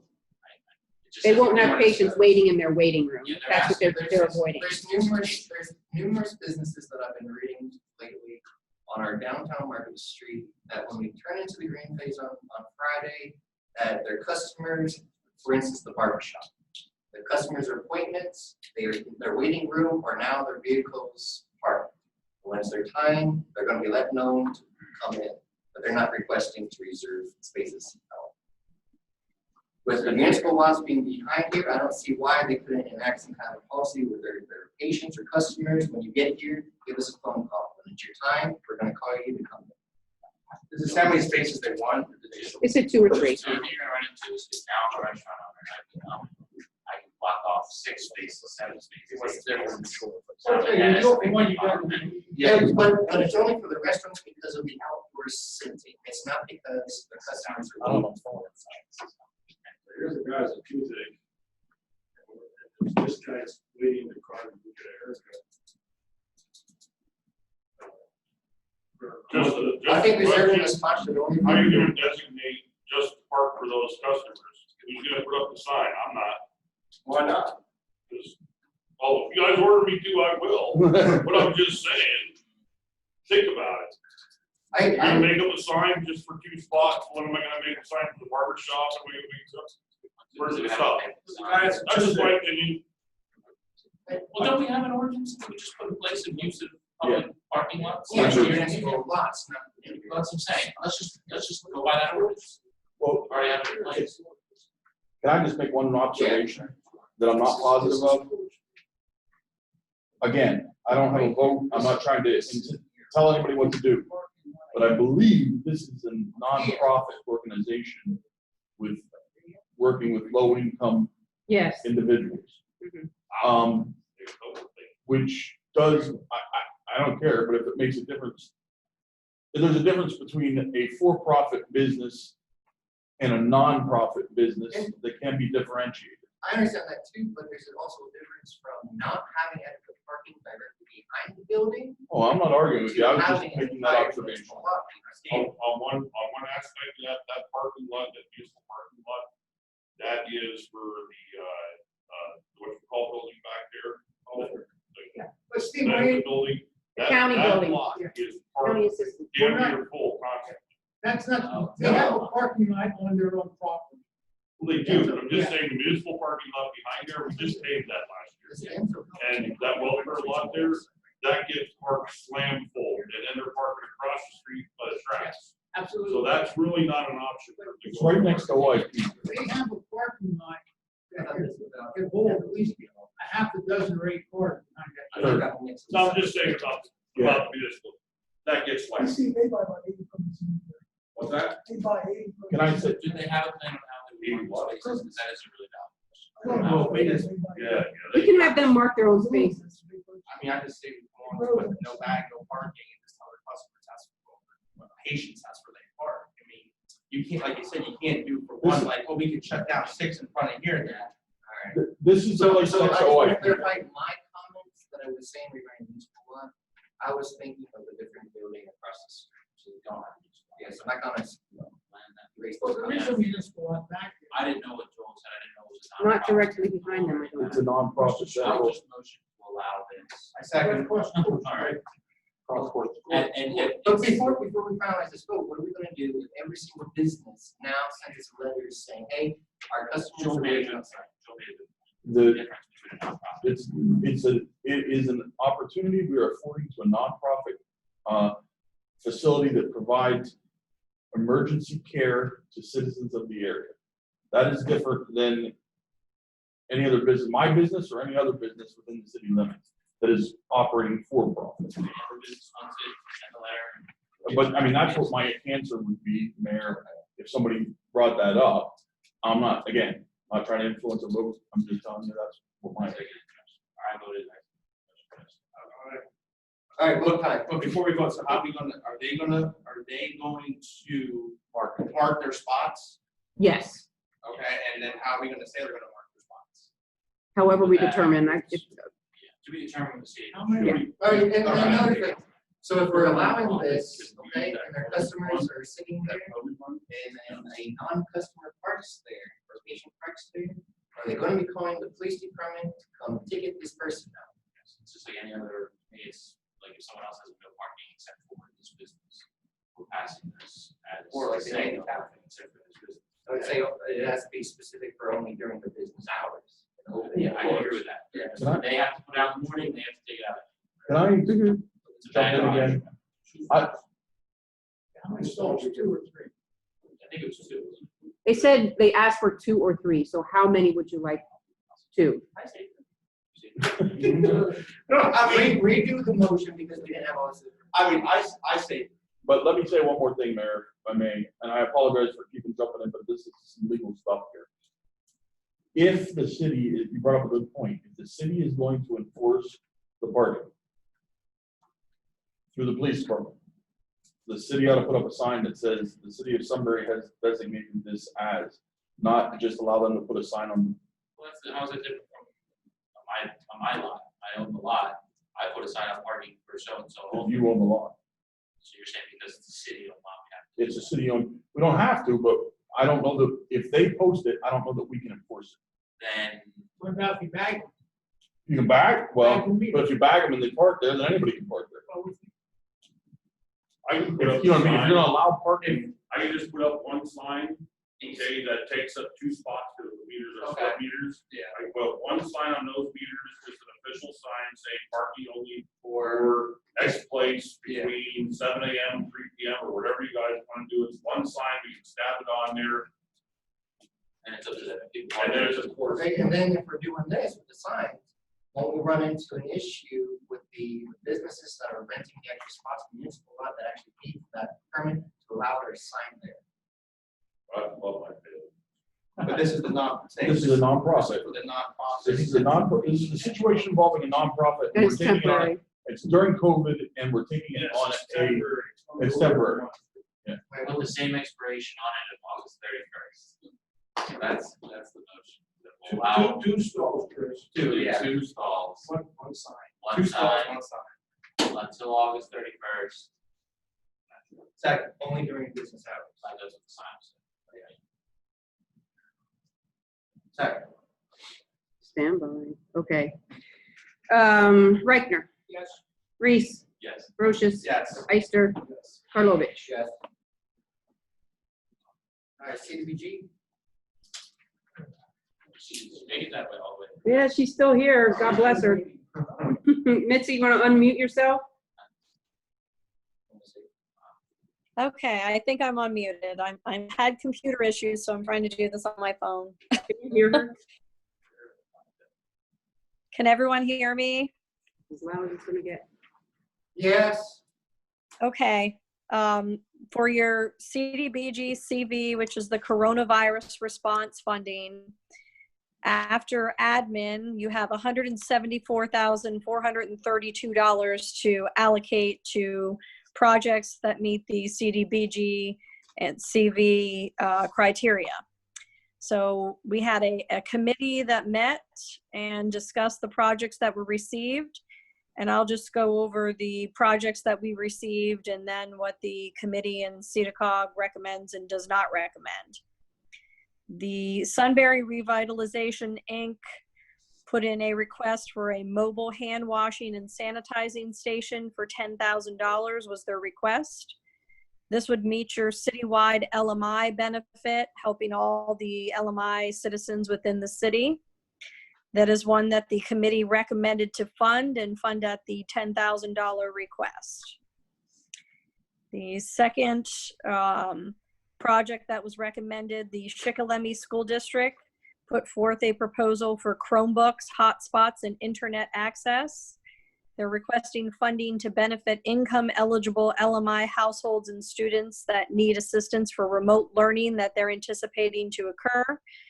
Currently, they do not provide hotspots or Chromebooks to students K through 5, and they are anticipating a need that they do not have funding for.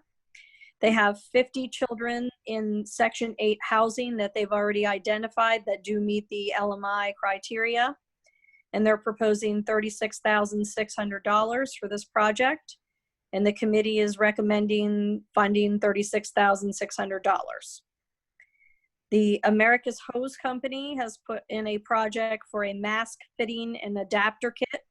This is a machine that would form the N95 mask properly to each user's face, and this would be for EMS, fire, and police workers.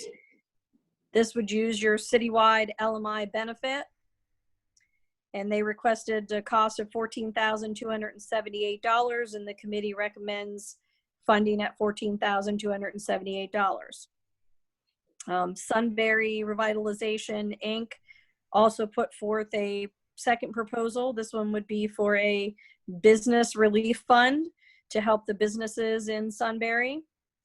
And this would use your urgent need pot of money, which with CDBG, 70% of your funds have to be met for LMI, and then 30% could be used for urgent care. They requested a project total of $50,000, and the committee is recommending funding at $40,000 to come in at that urgent need amount.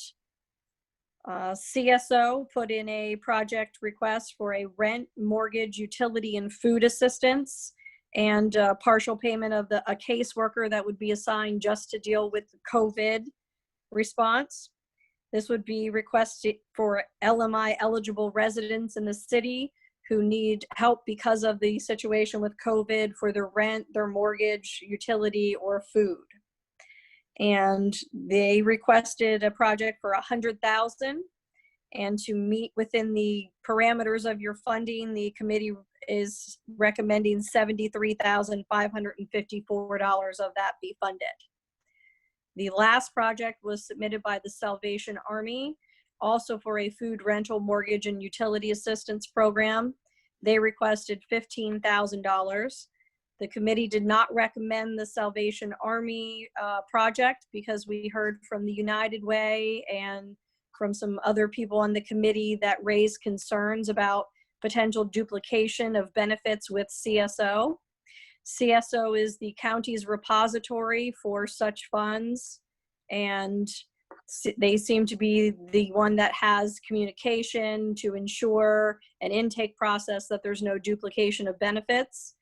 Also, the Salvation Army did not complete their project summary form to show that it would be not have that duplication of benefits, that they would not, that they would be communicating properly. And also they did not project any type of the number of households that they can show a quantifiable increase in service due to COVID.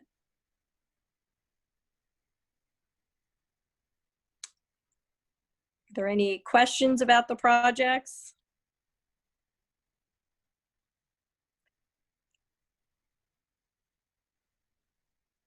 Jody, I think you have them muted. Go ahead. I'm sorry, it was on mute. Yeah, the Sunbury Revitalization Inc., the Business Relief Fund, did they have any kind of a cap included with their outline regarding that a business, if I'm a business, I can apply up to $40,000. Is there a cap for how much a business can actually apply for? There's an entire set of guidelines that DCD is constantly changing and evolving. So by the time we get to application, DCD will probably have a cap at how much, but SRI did not include that in their actual proposal. DCD will most likely, by the time the application goes in, have more guidelines of how much a cap is. They do have templates that they've provided that basically it will be council's decision in a committee, and we talked about allowing SRI to be part of that. Businesses would apply on this multiple page application. They would have to show that the need is in response to COVID. So whether it would be for paying salary for waitresses or waiters that are LMI, whether it would be creating an app for delivery service that they have to have now for COVID response, creating a takeout window. There's all kinds of things they could do with the business relief fund, but they would need to fill out this entire application and provide it to council and the committee, who would then choose which businesses you're going to fund and at how much. So that was, it was, when I spoke to Derek, he originally put it for SRI to have the committee, but then understood that the city would have the committee. The thought would just hopefully be to have SRI's input from it into the committee. And then basically open a period of applications, take all the applications in based off of the guidelines of what can and can't be approved, allocate money from there. So if you apply for 10, we can only give you 5. We give you 5. But that's why I would like to know what the cap would be initiated beforehand, because even at a max of 5,000 per, that's only 8 businesses that would benefit on it. But so let's say 2 businesses apply at 20,000 each. They're the only applications. They're the ones that apply. So if you get someone did a market, if you get 30 applications and they all want 5, then you either pick the ones that are most impacted that help the other line, or give less to all. And I think it would have to come down to the time. But at least it's something. You know, it's at least something that can go toward business. It's back to us after the input of SRI. So the thought would be to form it, and to correct me if I'm wrong, the thought would be to form a committee that would then make recommendation on which ones to be accepted, and that committee would consist of council, probably Jody, whoever, and then someone from, hopefully someone from SRI, just from a business standpoint, because that's one of the business that SRI has. But you're saying that they would make a recommendation, would it be, I think, Who has the maybe, final say? who has the final I decision? think, Mitzi, if I don't know if you can hear me, but didn't it have to be council that has to make the final say? Well, you're in charge of your funds and to make sure that the money is spent responsibly and within the guidelines. So DCED recommends that it is council who makes the final decision. So we can do it that way. The committee makes the it's the same thing that's happening right now. There was a committee that made these recommendations to us, and now we can vote these recommendations.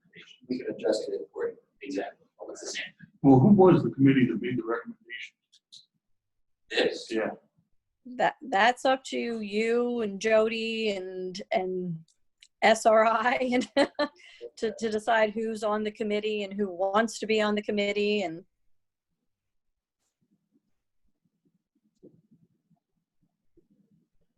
Who is the CSO? Central Susquehanna Opportunities. I noticed here, there's a lot of it's all over Margaret referring to. Is there any cross checks to make sure that one person gets funding for 2 different sources?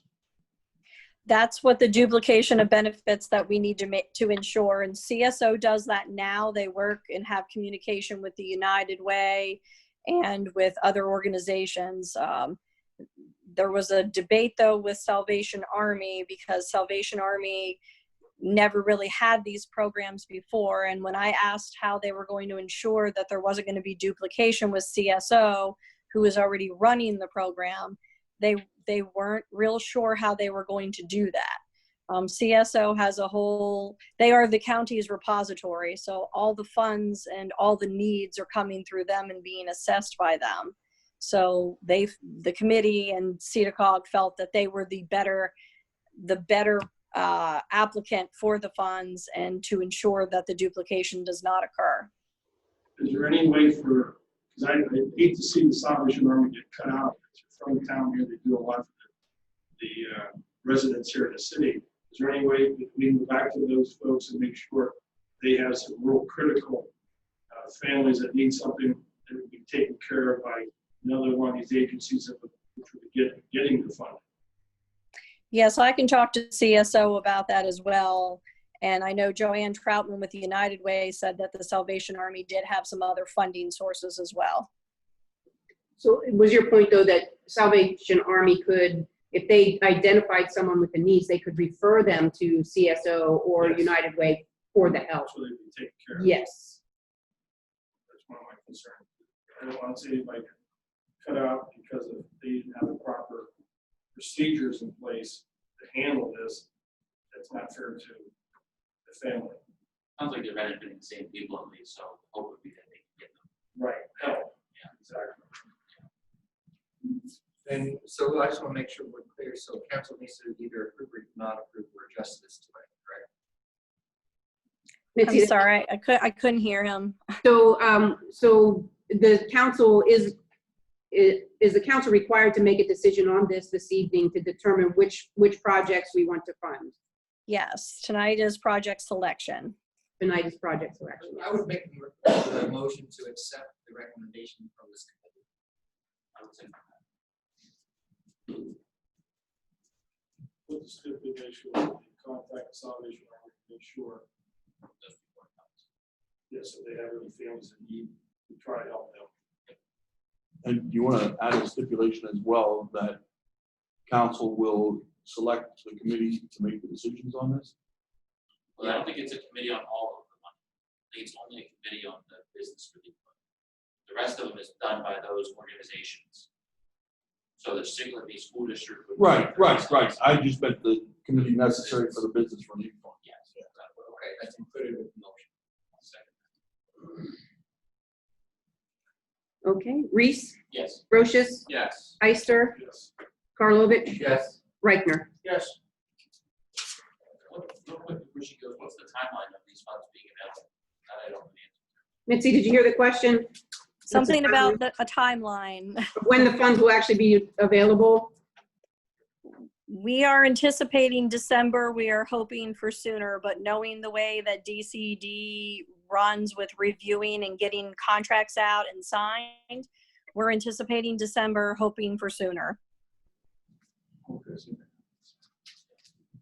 Okay, Thank you. thank you. Thank you.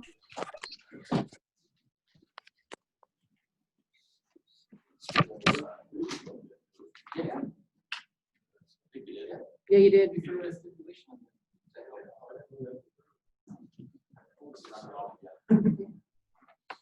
All right, next one is street sweeping signs.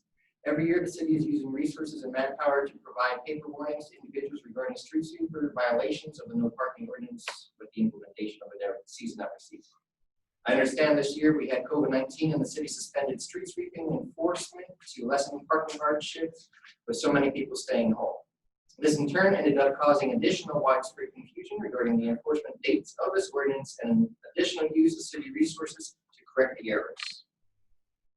After review of the ordinance, it appears that we are not doing what it currently states regarding the enforcement times, which should be updated with our current process or a future process that is being planned. Our current ordinance is year-round from 2 a.m. to 6 a.m. We currently have been unofficially enforcing the ordinance from April 1st through November 30th from 1 a.m. to 7 a.m. I believe our no parking street sign should also have an enforcement date located within them or attached to the actual signpost under the no parking sign so that all persons can view the enforcement date as other communities have done so, as the example of that image. To avoid the usage of city resources year after year to continue to provide warnings of the beginning of streets cleaning season as it would be publicly posted now on every city street. So I would like an update from DPW regarding what is the process with our no parking ordinance. No parking ordinance. What we are attempting to do, and what I was going to try to roll out this year, we just didn't have time. Trying to switch to daytime sweeping. We're going to switch every sign in the entire city, and we are going to switch to daytime next year. That is going to provide a lot more flexibility for us, how we sweep, where we sweep, and when we sweep. Shorter time periods in which they have to be off those certain sections of streets. I've looked at several other cities around. Northumberland does stuff where, hey, between say 11 and 2, you can't be on this side of the street, and between 2 and 4, you can't be on this side of the street. That sort of thing. We're looking at a lot of different areas with it. The other thing that it's going to provide for us, if we do run a standard, hey, you can't park here from say 7 a.m. till 3:30, okay?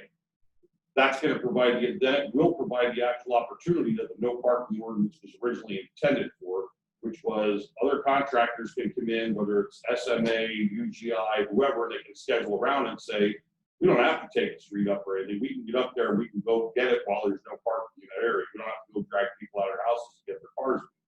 So there's several different ways we're looking at it. And we're going to be working hard on that over the winter. And we're going to put together a comprehensive plan, bring it to you guys for a vote. And if you guys go for it, then I'd like to move that. The other thing that helps out is currently I have to bring one employee in that goes in at midnight. He has no backup. He has no safety concern. He has nobody out there. If he falls while he's getting in and out of that machine, there's nobody there. So I need to get this to daytime so he's there with the rest of the people. So that's my goal for next year. Okay, so with 2021 street sweeping season, are we still planning the dates, April 1st and November 30th? Everything's wide open this time. Everything's wide open. We're gonna look at this from We're starting like. we're starting from brand new. scratch and we're saying, look at what everybody's doing around, what are the best ideas, and how do they apply to our city? What month is your, is DPW planning on presenting a report to council regarding changes for next year so that we have adequate time for the citizens? I'm thinking we'll roll something towards you guys sometime in January. And that'll give us sufficient time, say if we are gonna roll out in April, that'll give us sufficient time to run it through, have 3 readings in here and push it out. And give us time to get the signs up and get everything changed. Will be a winter switch. And hopefully a nice light winter like we did last year, we'll get it all done. Thank you for that update, Steve. You're welcome. All right, Councilman Brochus, you're hiring. For the past couple of weeks, we've been conducting interviews for part-time help. It came down to Jeremiah Anderson, so I make the motion to hire him part-time at DPW at the hourly wage of $10 an hour, pending his screenings and his clearances come back, all obviously in good terms. So I make that motion.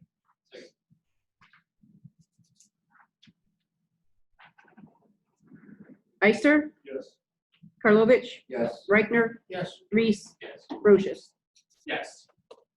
So then on to the next one, Department of Public Works wage increase. Me and Steve have been talking, doing research for the past 3 or 4 months on the wages of our department compared to the wages of other departments surrounding us. Other municipalities are much smaller than us, and after doing the research, we found that our department compared to others are the lowest paid in the entire area. Even after our guys who've been here for 15, 20 years, they are at a lower wage than people who are starting in other departments around us. Now, we went into account that these men hold CDL licenses. They're mechanics. They can tear down a machine, put it back together, any engine. They're on call 24 hours a day. If something, say, storm goes through right now, trees are down, they're getting called in to clean it up. Also, snow removal. And plus, these men, keep up the beautification of the city. So Steve and I came up with some increases for everyone across the department. This was in our budget for the 2020 year, so it's not impacting our budget at all. We had in there for another full-time employee. We did not hire that, but we wanted that in because of all this going on. So we want, in other terms, of increasing our workers' wages. So What is the expected increase to the expenses for the remainder of the year? For all of them? you mean all of them put together? Yes. Let me do some quick math here. See, do you know that number off the top of your head? So The increase is, I'm still coming in under budget. I before any kind of motion, that I want to hear an actual specific number what the expenses would be. The other thing I would just say, we talked about it, I know that everybody in there is not paid adequately. The only thing I would say is we just went for the stamp program.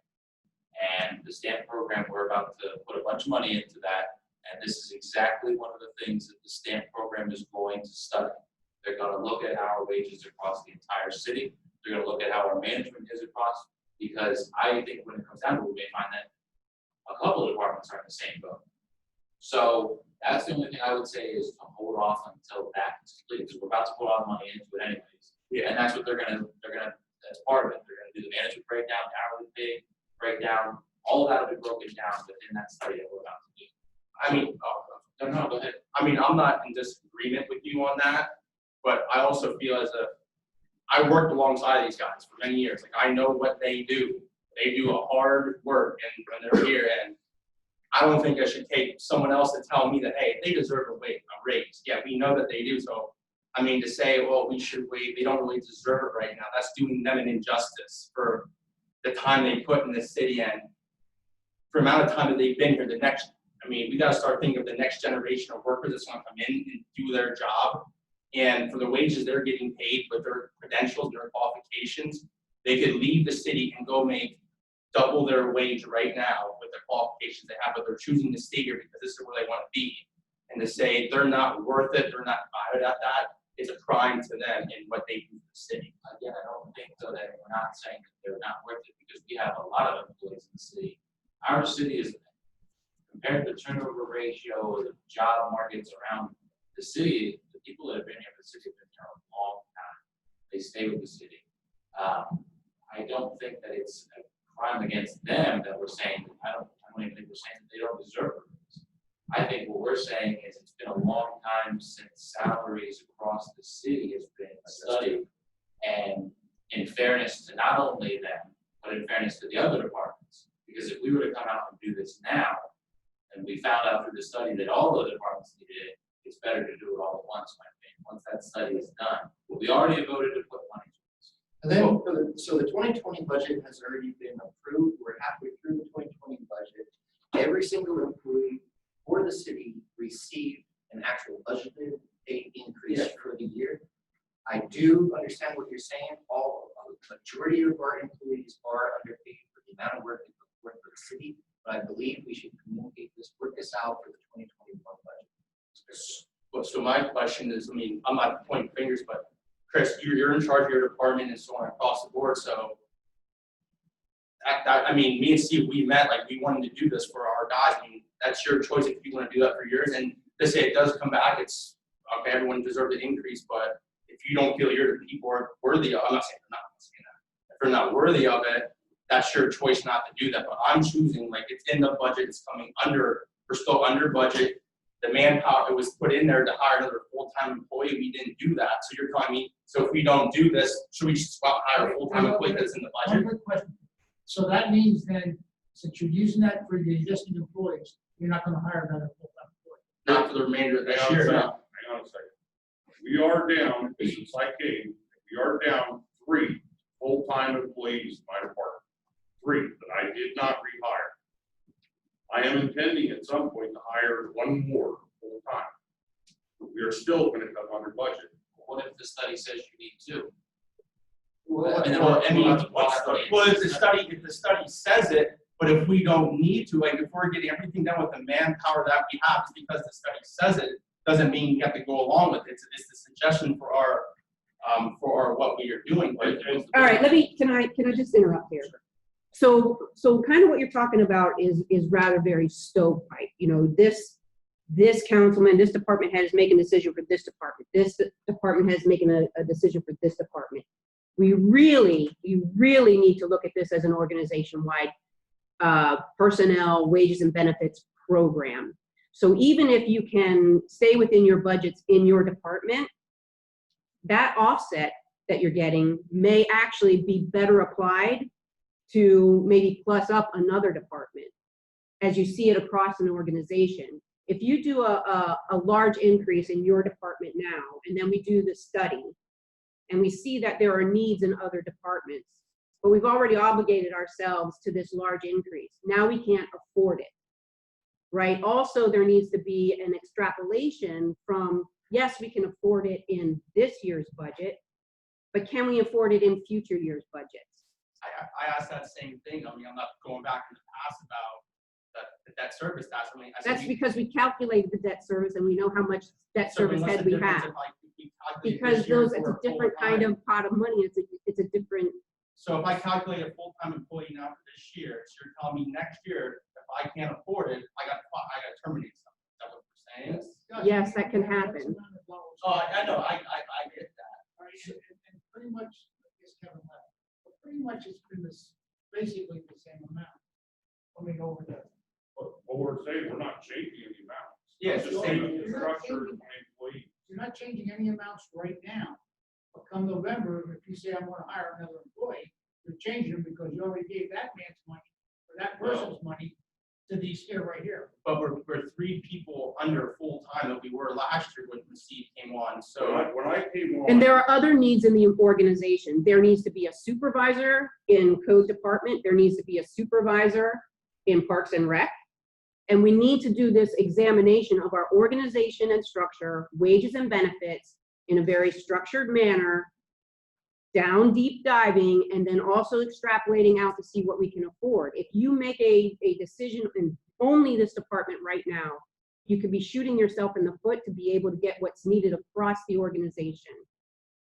I'm saying that in managing an entire organization, it's better to, I think it would be better for you to wait for the stamp program to do that analysis of our organizational structure and operations so that they can make recommendations.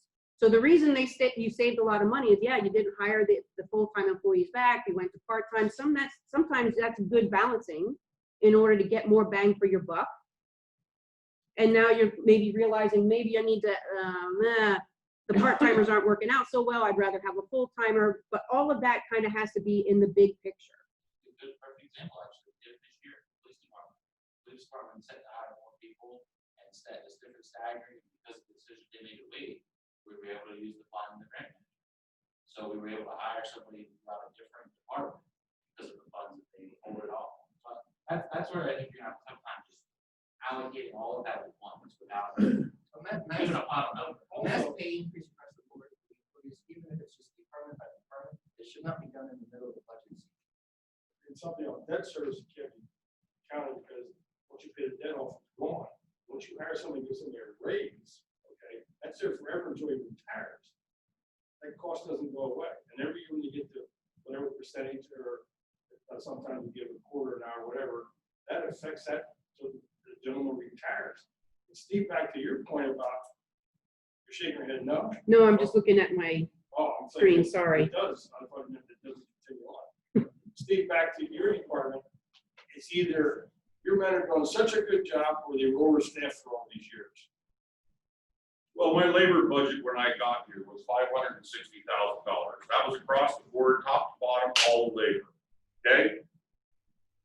Last year we brought in $86,000 under. Okay? What I'm forecasting for the current season that we are in is that we're going to bring it in. We're currently forecast to bring in it at $442,000. We're not questioning that you're not And saving. I budgeted 519 in there. We appreciate So that. I'm coming in under is what I'm saying. And I'm just trying to reduce real allocation. I've built my job descriptions. I have 7 different job descriptions down there that covers everybody from top to bottom.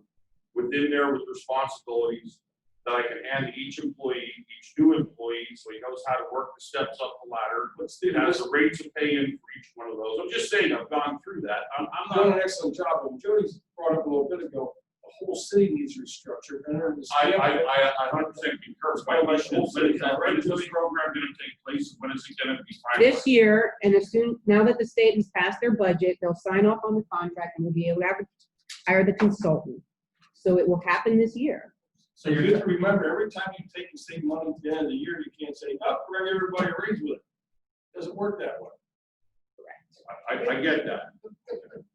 The money, and don't like, but I'm saying, the money that you're saving is because you did not hire that employee, correct? So did you? What I did is I reallocated my resources in such a way that I utilized a little bit more part-time. And I also put my guys into situations that they were never in before. Plus, we've also brought in standard operating procedures. We've brought in things like the brush policy. We only collect brush once a week. We don't collect it 5 days a week.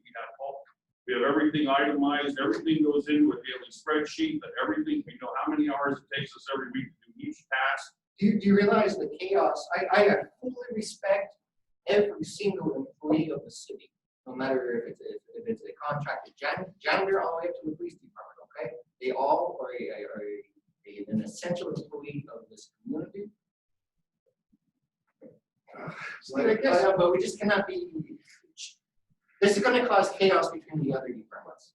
We update every single person's job description across the board in the middle of budget season. We give everybody a drastic pay increase in the middle of budget season. And now the code office is going to want the same thing. The treasurer's office, the non-union employee at the police department is going to want the same thing. so then I have a question, then going forward, say, okay, you vote no, and then 2021, all right, this is what the raise is. Then what's stopping in the future? Like, well, now we can't afford it anymore. Now we're gonna say, sorry, you're gonna take a decrease in pay. Is that what, I mean, Well, in this business here, there are hard times. oh, I know, I understand. Decisions have to be made. Oh, We have laid people off already. Oh, I know, I completely understand that. As we know, if the market is down in the pension fund, we've got a problem. Nice. So So, I guess what I'm trying to say is that, say, okay, now, what you give right now brings you up to $517,000. This is just a hypothetical, okay? So now you know you're gonna have that next year's budget, right? Yes. So now you're gonna budget how much more to hire another person full time, plus their wages. Now, we have to get that money, if you're the full-time employee, what was the wages of the full-time employee? For a year? Or Yeah, per yeah. hour? No, what you figured in your budget this year for a full-time employee. For a full-time employee, it varies greatly. Because are they single? Are they married? Okay, what I'm saying, but you budgeted $517,000. So if you fill that up with raises this year, you have that automatically. Now, if you bring another full-time on, you're increasing what you said. It could be could be 50, could be 60,000 more, okay? Then you're gonna plus give a raise in November to every existing worker. So now we have to find that extra money, say we have to find another $75,000 just in your department to go, but we have to find that money from a tax base that's getting smaller and is pretty much on fixed incomes. So I guess, and we don't know how next year's budget is going to be affected because of COVID-19 right now. so I guess going forward then, so we'll say, after the plan comes in, this is what everyone should get reserved. After that point, I'm never gonna hire another employee again because you're gonna tell me after my wages increase, after the study comes in, whatever it may be, which is gonna pretty much account for that full-time employee around the scenario, so then that's so however many guys I have now, I'm never gonna have the opportunity. What happens is we gotta find ways to create more income, and that's raise taxes, but we're almost at the max there. I think we're a percent and a half away from the max. Well, we won't need to add any additional personnel unless there's additional responsibilities. Yeah, unless there's more workload. The concept here was, I took the first year and a half or so and took it and established, this is what the parameters, this is the workforce that's required to do the work that we have. And that's where we come up with our crew structure, that's where we come up with our job description. And I'm fine, I understand everything you guys are saying, and I agree with some of what you guys are saying. And if this program goes through and we can bring the whole city up to getting the job descriptions for each one, to getting, that hiring process in, to get all that established, to get everything built out like I have built out for my department. If we can bring the whole city up, that would be fantastic. One of the portions of the stamp program is you'll have an opportunity to speak directly with the consultants to talk about exactly what you're talking about right now. Yeah, and that'll be Why you fantastic. need what you need. Basically, it gives every department an opportunity to pitch what they need, and then they can do their study to basically figure out where it makes sense for it to go. Okay. And that it puts some legs behind whatever decision we make. Okay. If that makes So sense. the end goal for the organization is a stable staffing structure. So you know in each department, how many full-time makes sense, how many part-time seasonal, and that you don't hire just willy-nilly, oh, I think I got an extra job to do, let me hire somebody. No, you have set positions that get filled. And if somebody leaves that position, then you replace them. And then that stabilizes your wages budget for the out years. So you're not hiring various numbers of employees every year, but you stabilize it based on the data of the workload. And then if workload is added, say the city took on providing another service, then there would be some revenue from that service, and then that's how you justify additional people. Oh, I Right. understand. But So the services that we provide don't provide revenue to the city for picking up, for us, we're cutting the grass, those services, we're not charging. But we will be starting to have some, because we generate more with some of our agility agreements. Yeah, with those, yes. We will start generating some funds. And we've been working on ways for a while to generate revenue, cutting grasses of people that are nuisance properties, things like that. We We already have a process in place for that. We can force accounts now. The only problem that I have with that is that money ends up flowing to general, and it doesn't flow back into my department, and I think that's wrong. Well, see, that's That's an old argument. Yeah, We're not gonna that's go. a different story. That's an old argument. To I always do. your question also about renting, most of the departments are not renting. Yeah, they're not. It's not. And we're not allowed to make any. Oh, exactly. It's what we use is what we pay. Okay, I mean, I understand the study and all that stuff, I just find it, if I can't make a decision for the department, I gotta wait for someone else to tell me how to make a decision, like, why am I even in this position? I'm not saying I don't wanna be here, don't feel No, like it's that, not, we're not telling you, you can't make decisions for your department. but you're telling me how I can spend my money. No, it's. I mean, it's not my money, I understand, I'm not saying it's my personal money, but I need to have an organization tell me, like, how, like, what we're worth. This isn't you coming to council and trying to purchase a new piece of equipment because something broke down from the budget. This is you coming to council. Steve, total number of employees, full-time, part-time for your department. I got 5 and 4. So 9. All right, I did that quick. I'm surprised. But that's different than fixing a piece of equipment in the middle of budget. We already gave all the employees across the board a pay raise for 2020. We're in the process of implementing the STEP program this year. We don't know what the results are going to be from that year. If you want to do your pay increases, I would recommend you budgeting it in the 2021 season. And just to kind of point to what you said about, your decision for your department. To me, and that's the one thing I said to everybody in here, the fact that council for years had focused on a narrow path of my department, my rules, it just doesn't work. I mean, it's a city government where every department has to work together. The money has to be, it can't just be a tunnel vision of, I have the budget, I'm spending it, screw you, because you don't have that money, you can't spend my money. If we operate that way, That flows into like we're doing the things that I work, how we're starting to do all of our tracking, all our equipment, and everything. Now we have a complete tracking scale of all our equipment. Code now is bringing down their equipment to us to get service. yes. We're doing their service for them. So we're starting to work into partnering like that. And eventually what we can do is like, even just with the fleet management, that we can get all of like right now, all the city code cars, they all fall in the same fleet management that we have. So like you might have like truck 3-6 and then 3-7 is their fleet. Yeah. And we just work our way up. And now we're building a combined system throughout the system. And that's for fleet, that's for wages, that's for everything, and for job descriptions and yada yada. And I can see that's gonna take some time and it's gonna take, go through review. However, we do have 2 employees that need to be recognized, need to be, I think, outside of the general rate.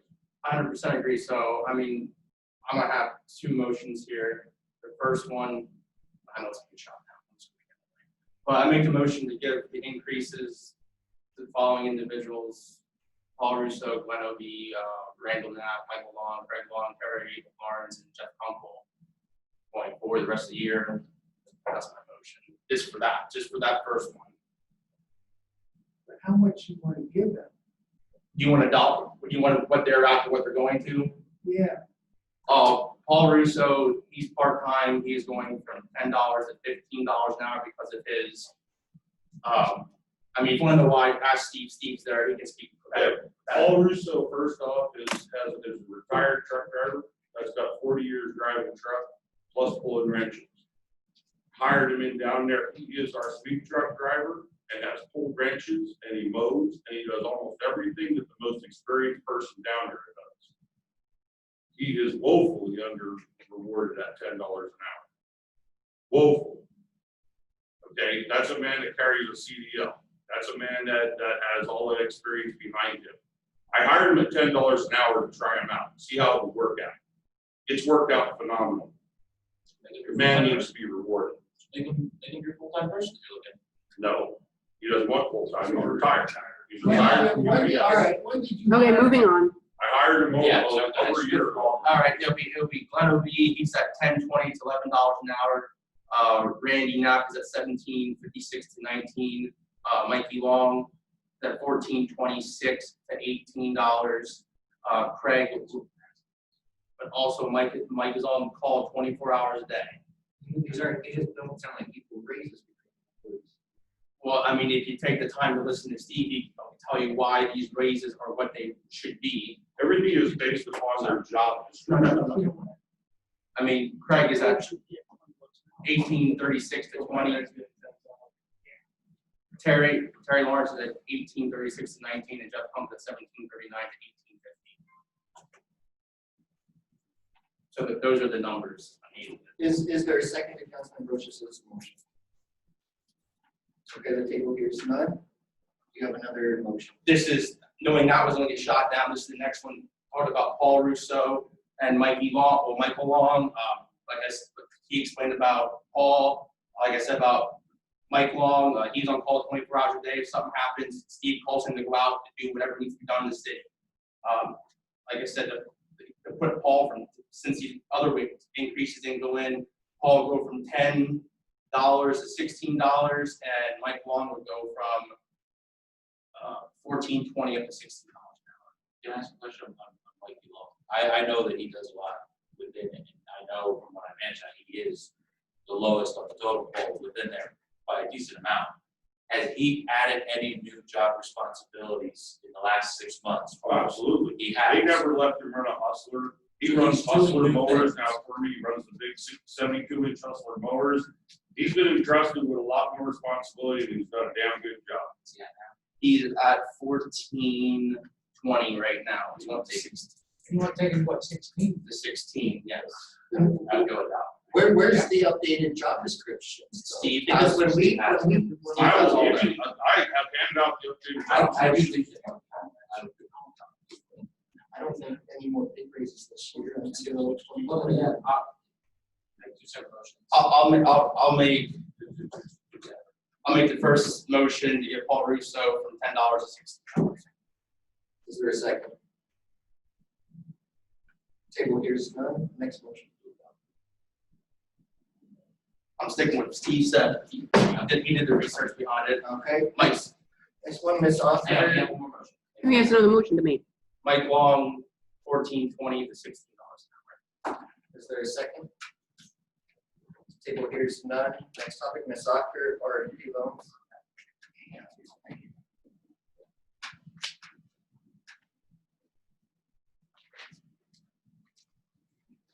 Okay. So the request for proposals for the loan to purchase 337 Arch Street in the amount of $125,000 was sent to 4 banks back on May 6th. They were given a deadline for today. Those are the banks that they went to: First National, Fulton, M&T, Northumberland National Bank. Received 2 proposals. In return, the first one is from Northumberland National Bank, and it was a 3-year term, 2.65% fixed, no bank fees. And then First National proposed 3-year term, 2.99% fixed. No fee. You have. Let me see.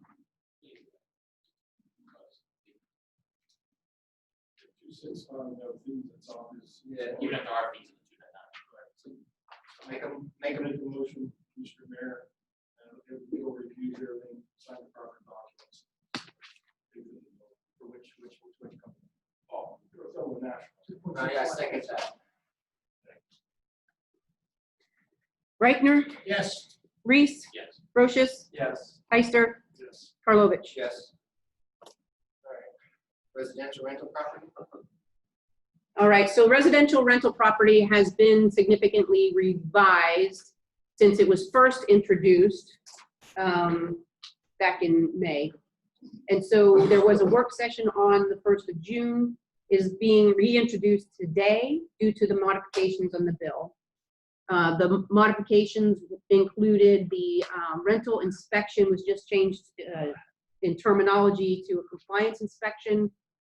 It also clarified the applicability of the commercial properties that are consisting only of 3 or more residential units. Those will be administered under the residential rental property ordinance. And it also modified, so previously the compliance inspections and certificates of compliance were, although they are required for all rental units for which there is an active housing permit, we were choosing to only inspect those that were occupied. And which ended up with some people having housing permits for rental units that they were not using. So in this new one, they're going to be inspecting occupied and unoccupied residential rental units as long as they have that active housing permit. And there would be exceptions for units that are under renovation for not meeting the code requirements, but because they're under renovation.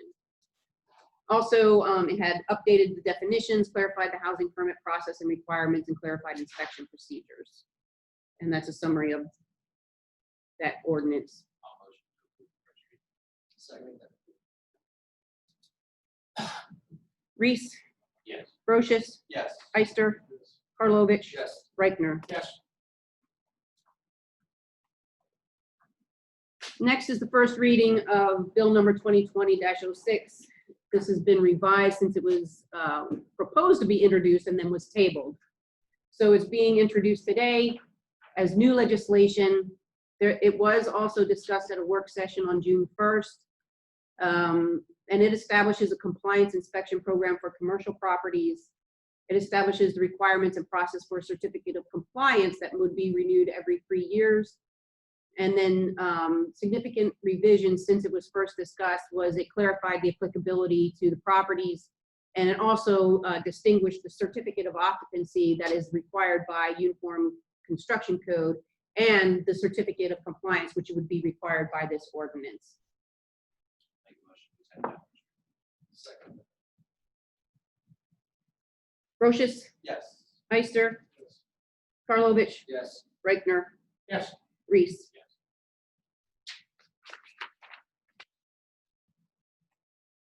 Where'd Prentice go?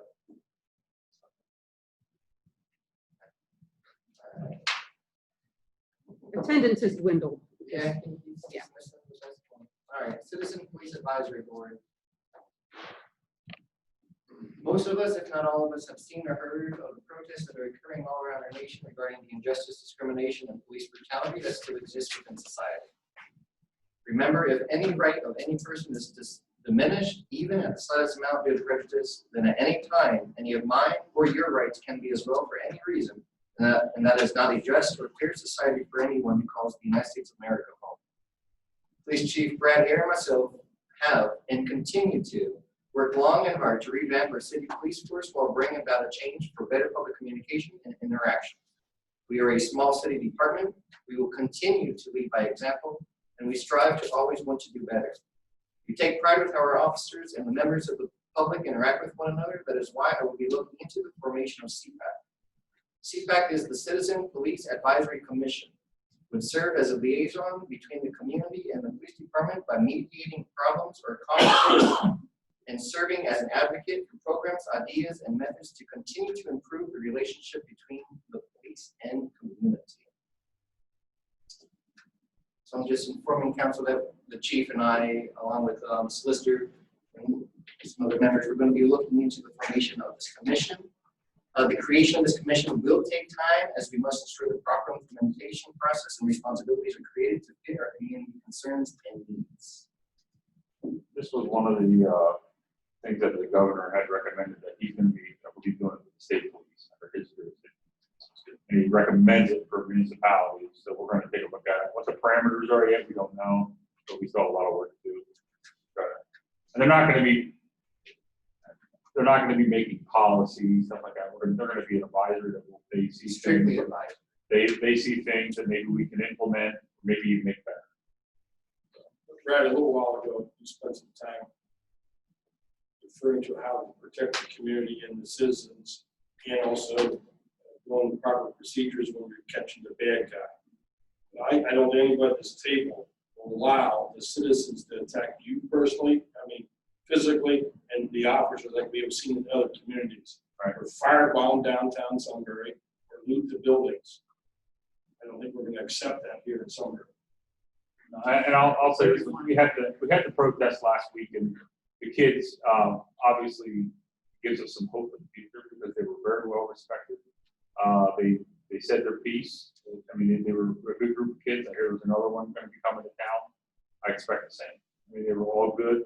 Everything was good. We have a good community. That's what I like about it. And the creation of this commission will be just another tool that the community can have, that their voices can actually be heard by the government.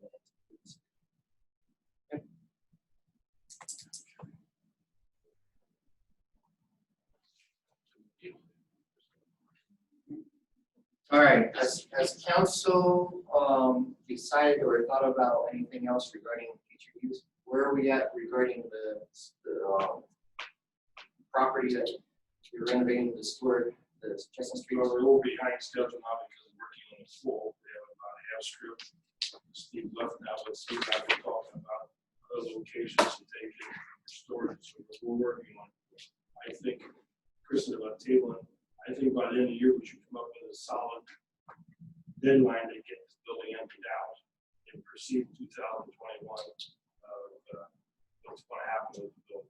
But you had mentioned, you and I discussed it, and I discussed it with Chris, Rick and I discussed it, and Josh knows about it.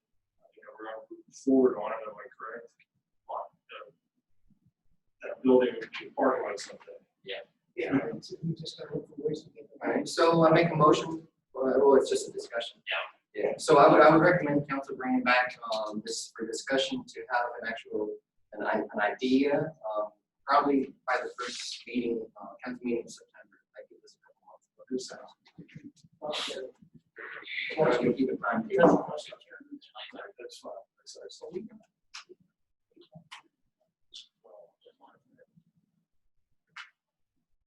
All right, Councilman Ister, private use of public facility. Yeah, Jody and I spoke today. The playgrounds after Friday will be opened up. No staffing this summer because we're short on help. We had some high school students, also college students lined up. Of course, they went and found other jobs because they thought, well, nobody knew how long they're going to shut down. We are working on the pool. We discussed that. We're going to get that opened up. We haven't set the time frame, but it's going to be probably later this month. I wanted to thank the chief, but he wasn't here. Who was host company come up and help us fill the pool Sunday.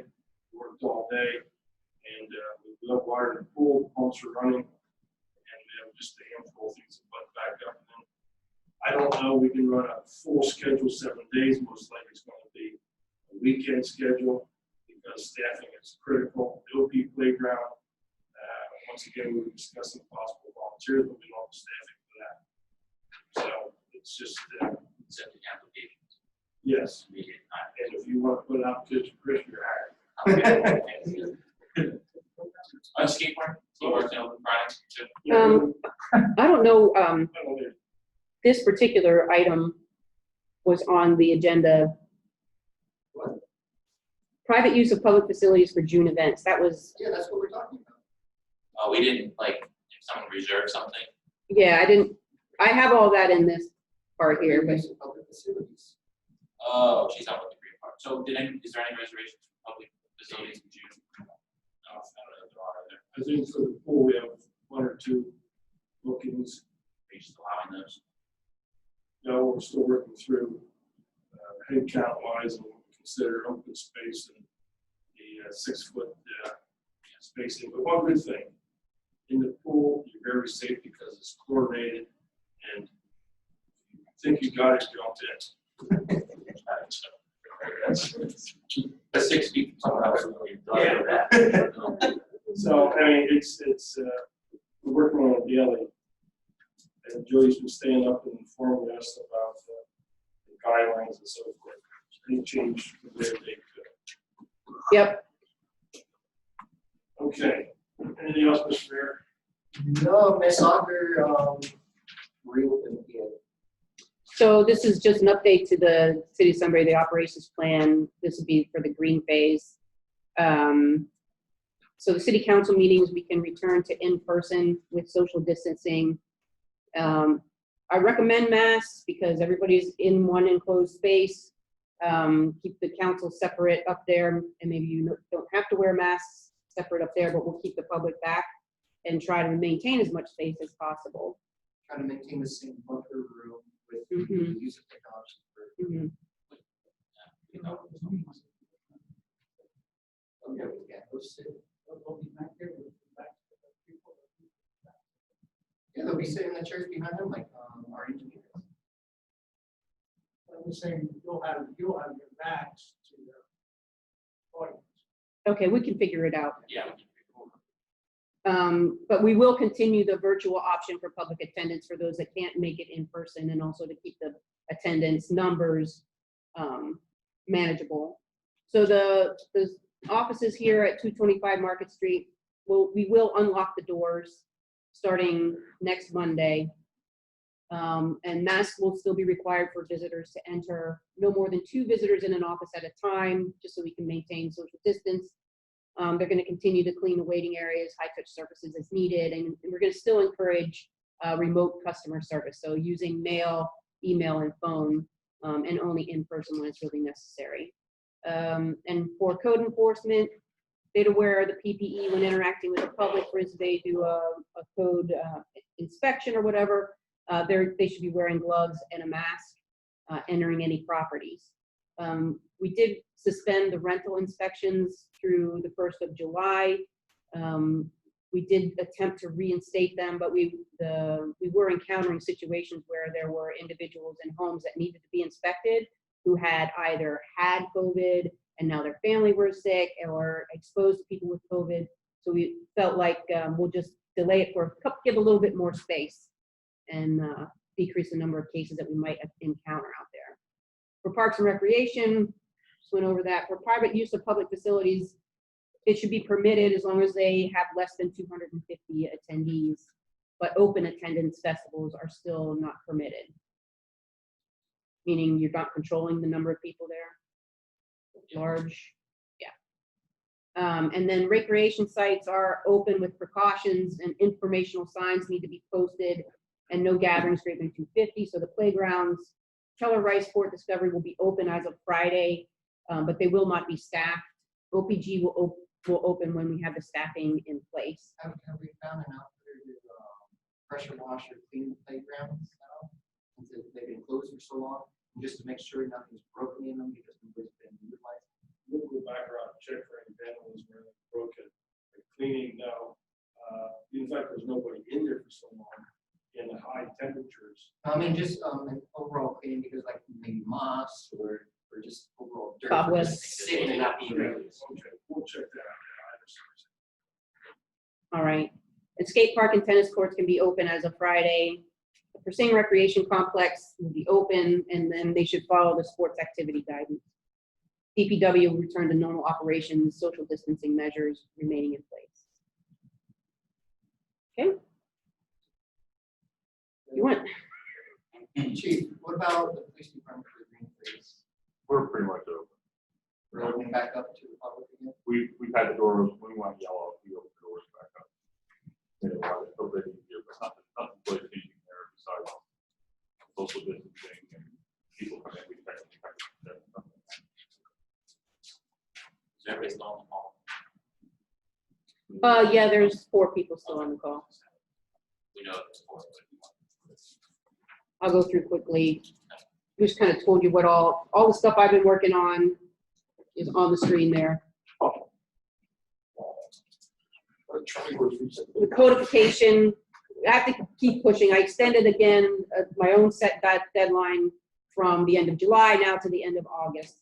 And those outstanding ordinances that still need to be updated with other committees and organizations, we just need to keep the pressure on to get them done.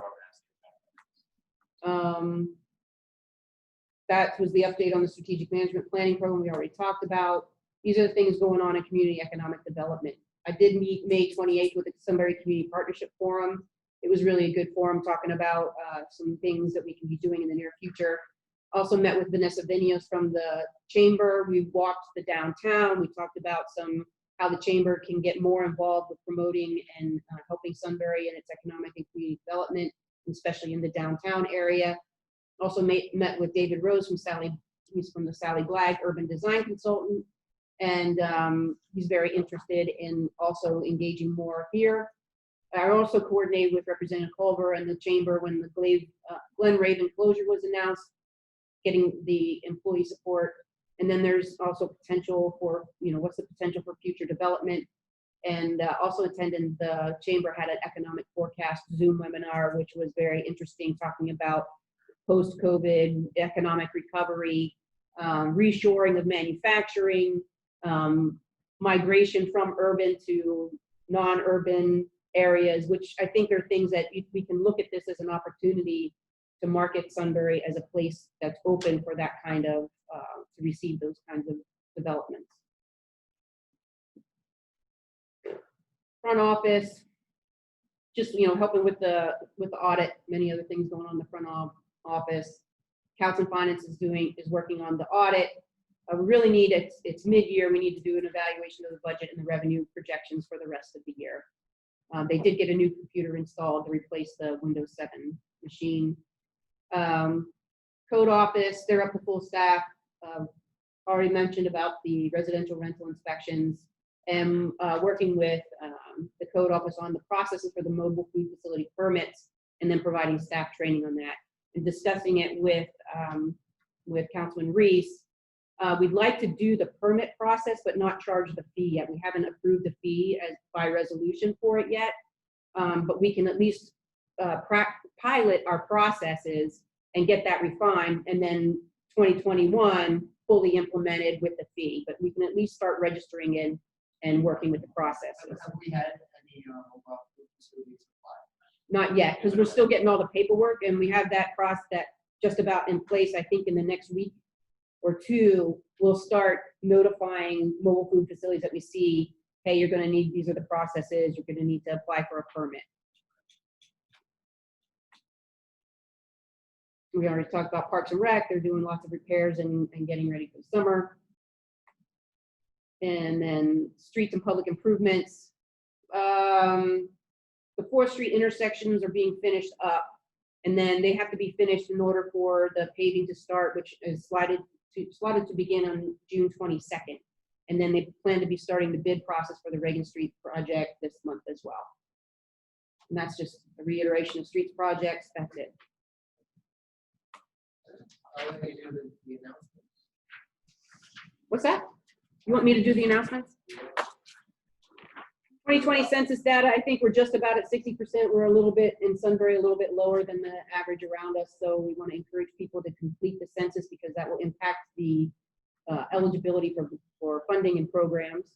FY 2020 CDBG, there's a public meeting. So this is our standard entitlement CDBG. We talked about the COVID CDBG earlier today.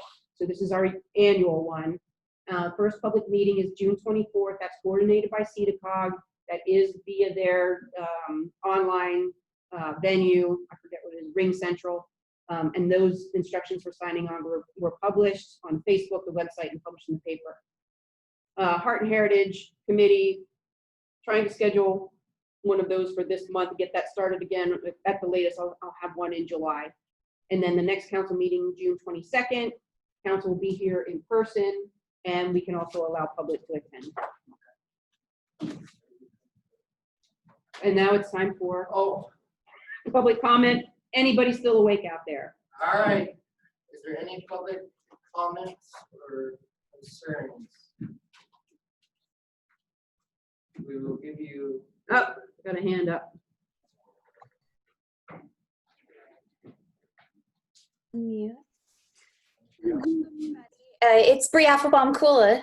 Quite the meeting and very informative, so thank you. I just wanted to speak out, and I apologize for whatever reason the video is not working this evening. So I just wanted to answer Jim's question earlier about any concerns about the Salvation Army. There are coordinated efforts as far as meeting the basic needs and public needs, both now and down the road. And one of the considerations that the committee did take into consideration with the whole process was the fact that the timeline of the COVID CDBG funds will likely not be available until at least October, but more realistically November, December, as Mitzi said earlier. And at that point in time, Salvation Army will be fully engaged with the Needy Family Fund. which also meets basic needs as well as is case managed in a different way. CSO works through caseworkers one-on-one with its clientele and has already been doing the program that was applied for since back in March when this all began. So I just wanted to add that in so there's no concerns. Salvation Army isn't being cut out. They just serve a different purpose in a very valuable way in a different direction. Thank you, Bree. Absolutely. Any other audience comments out there?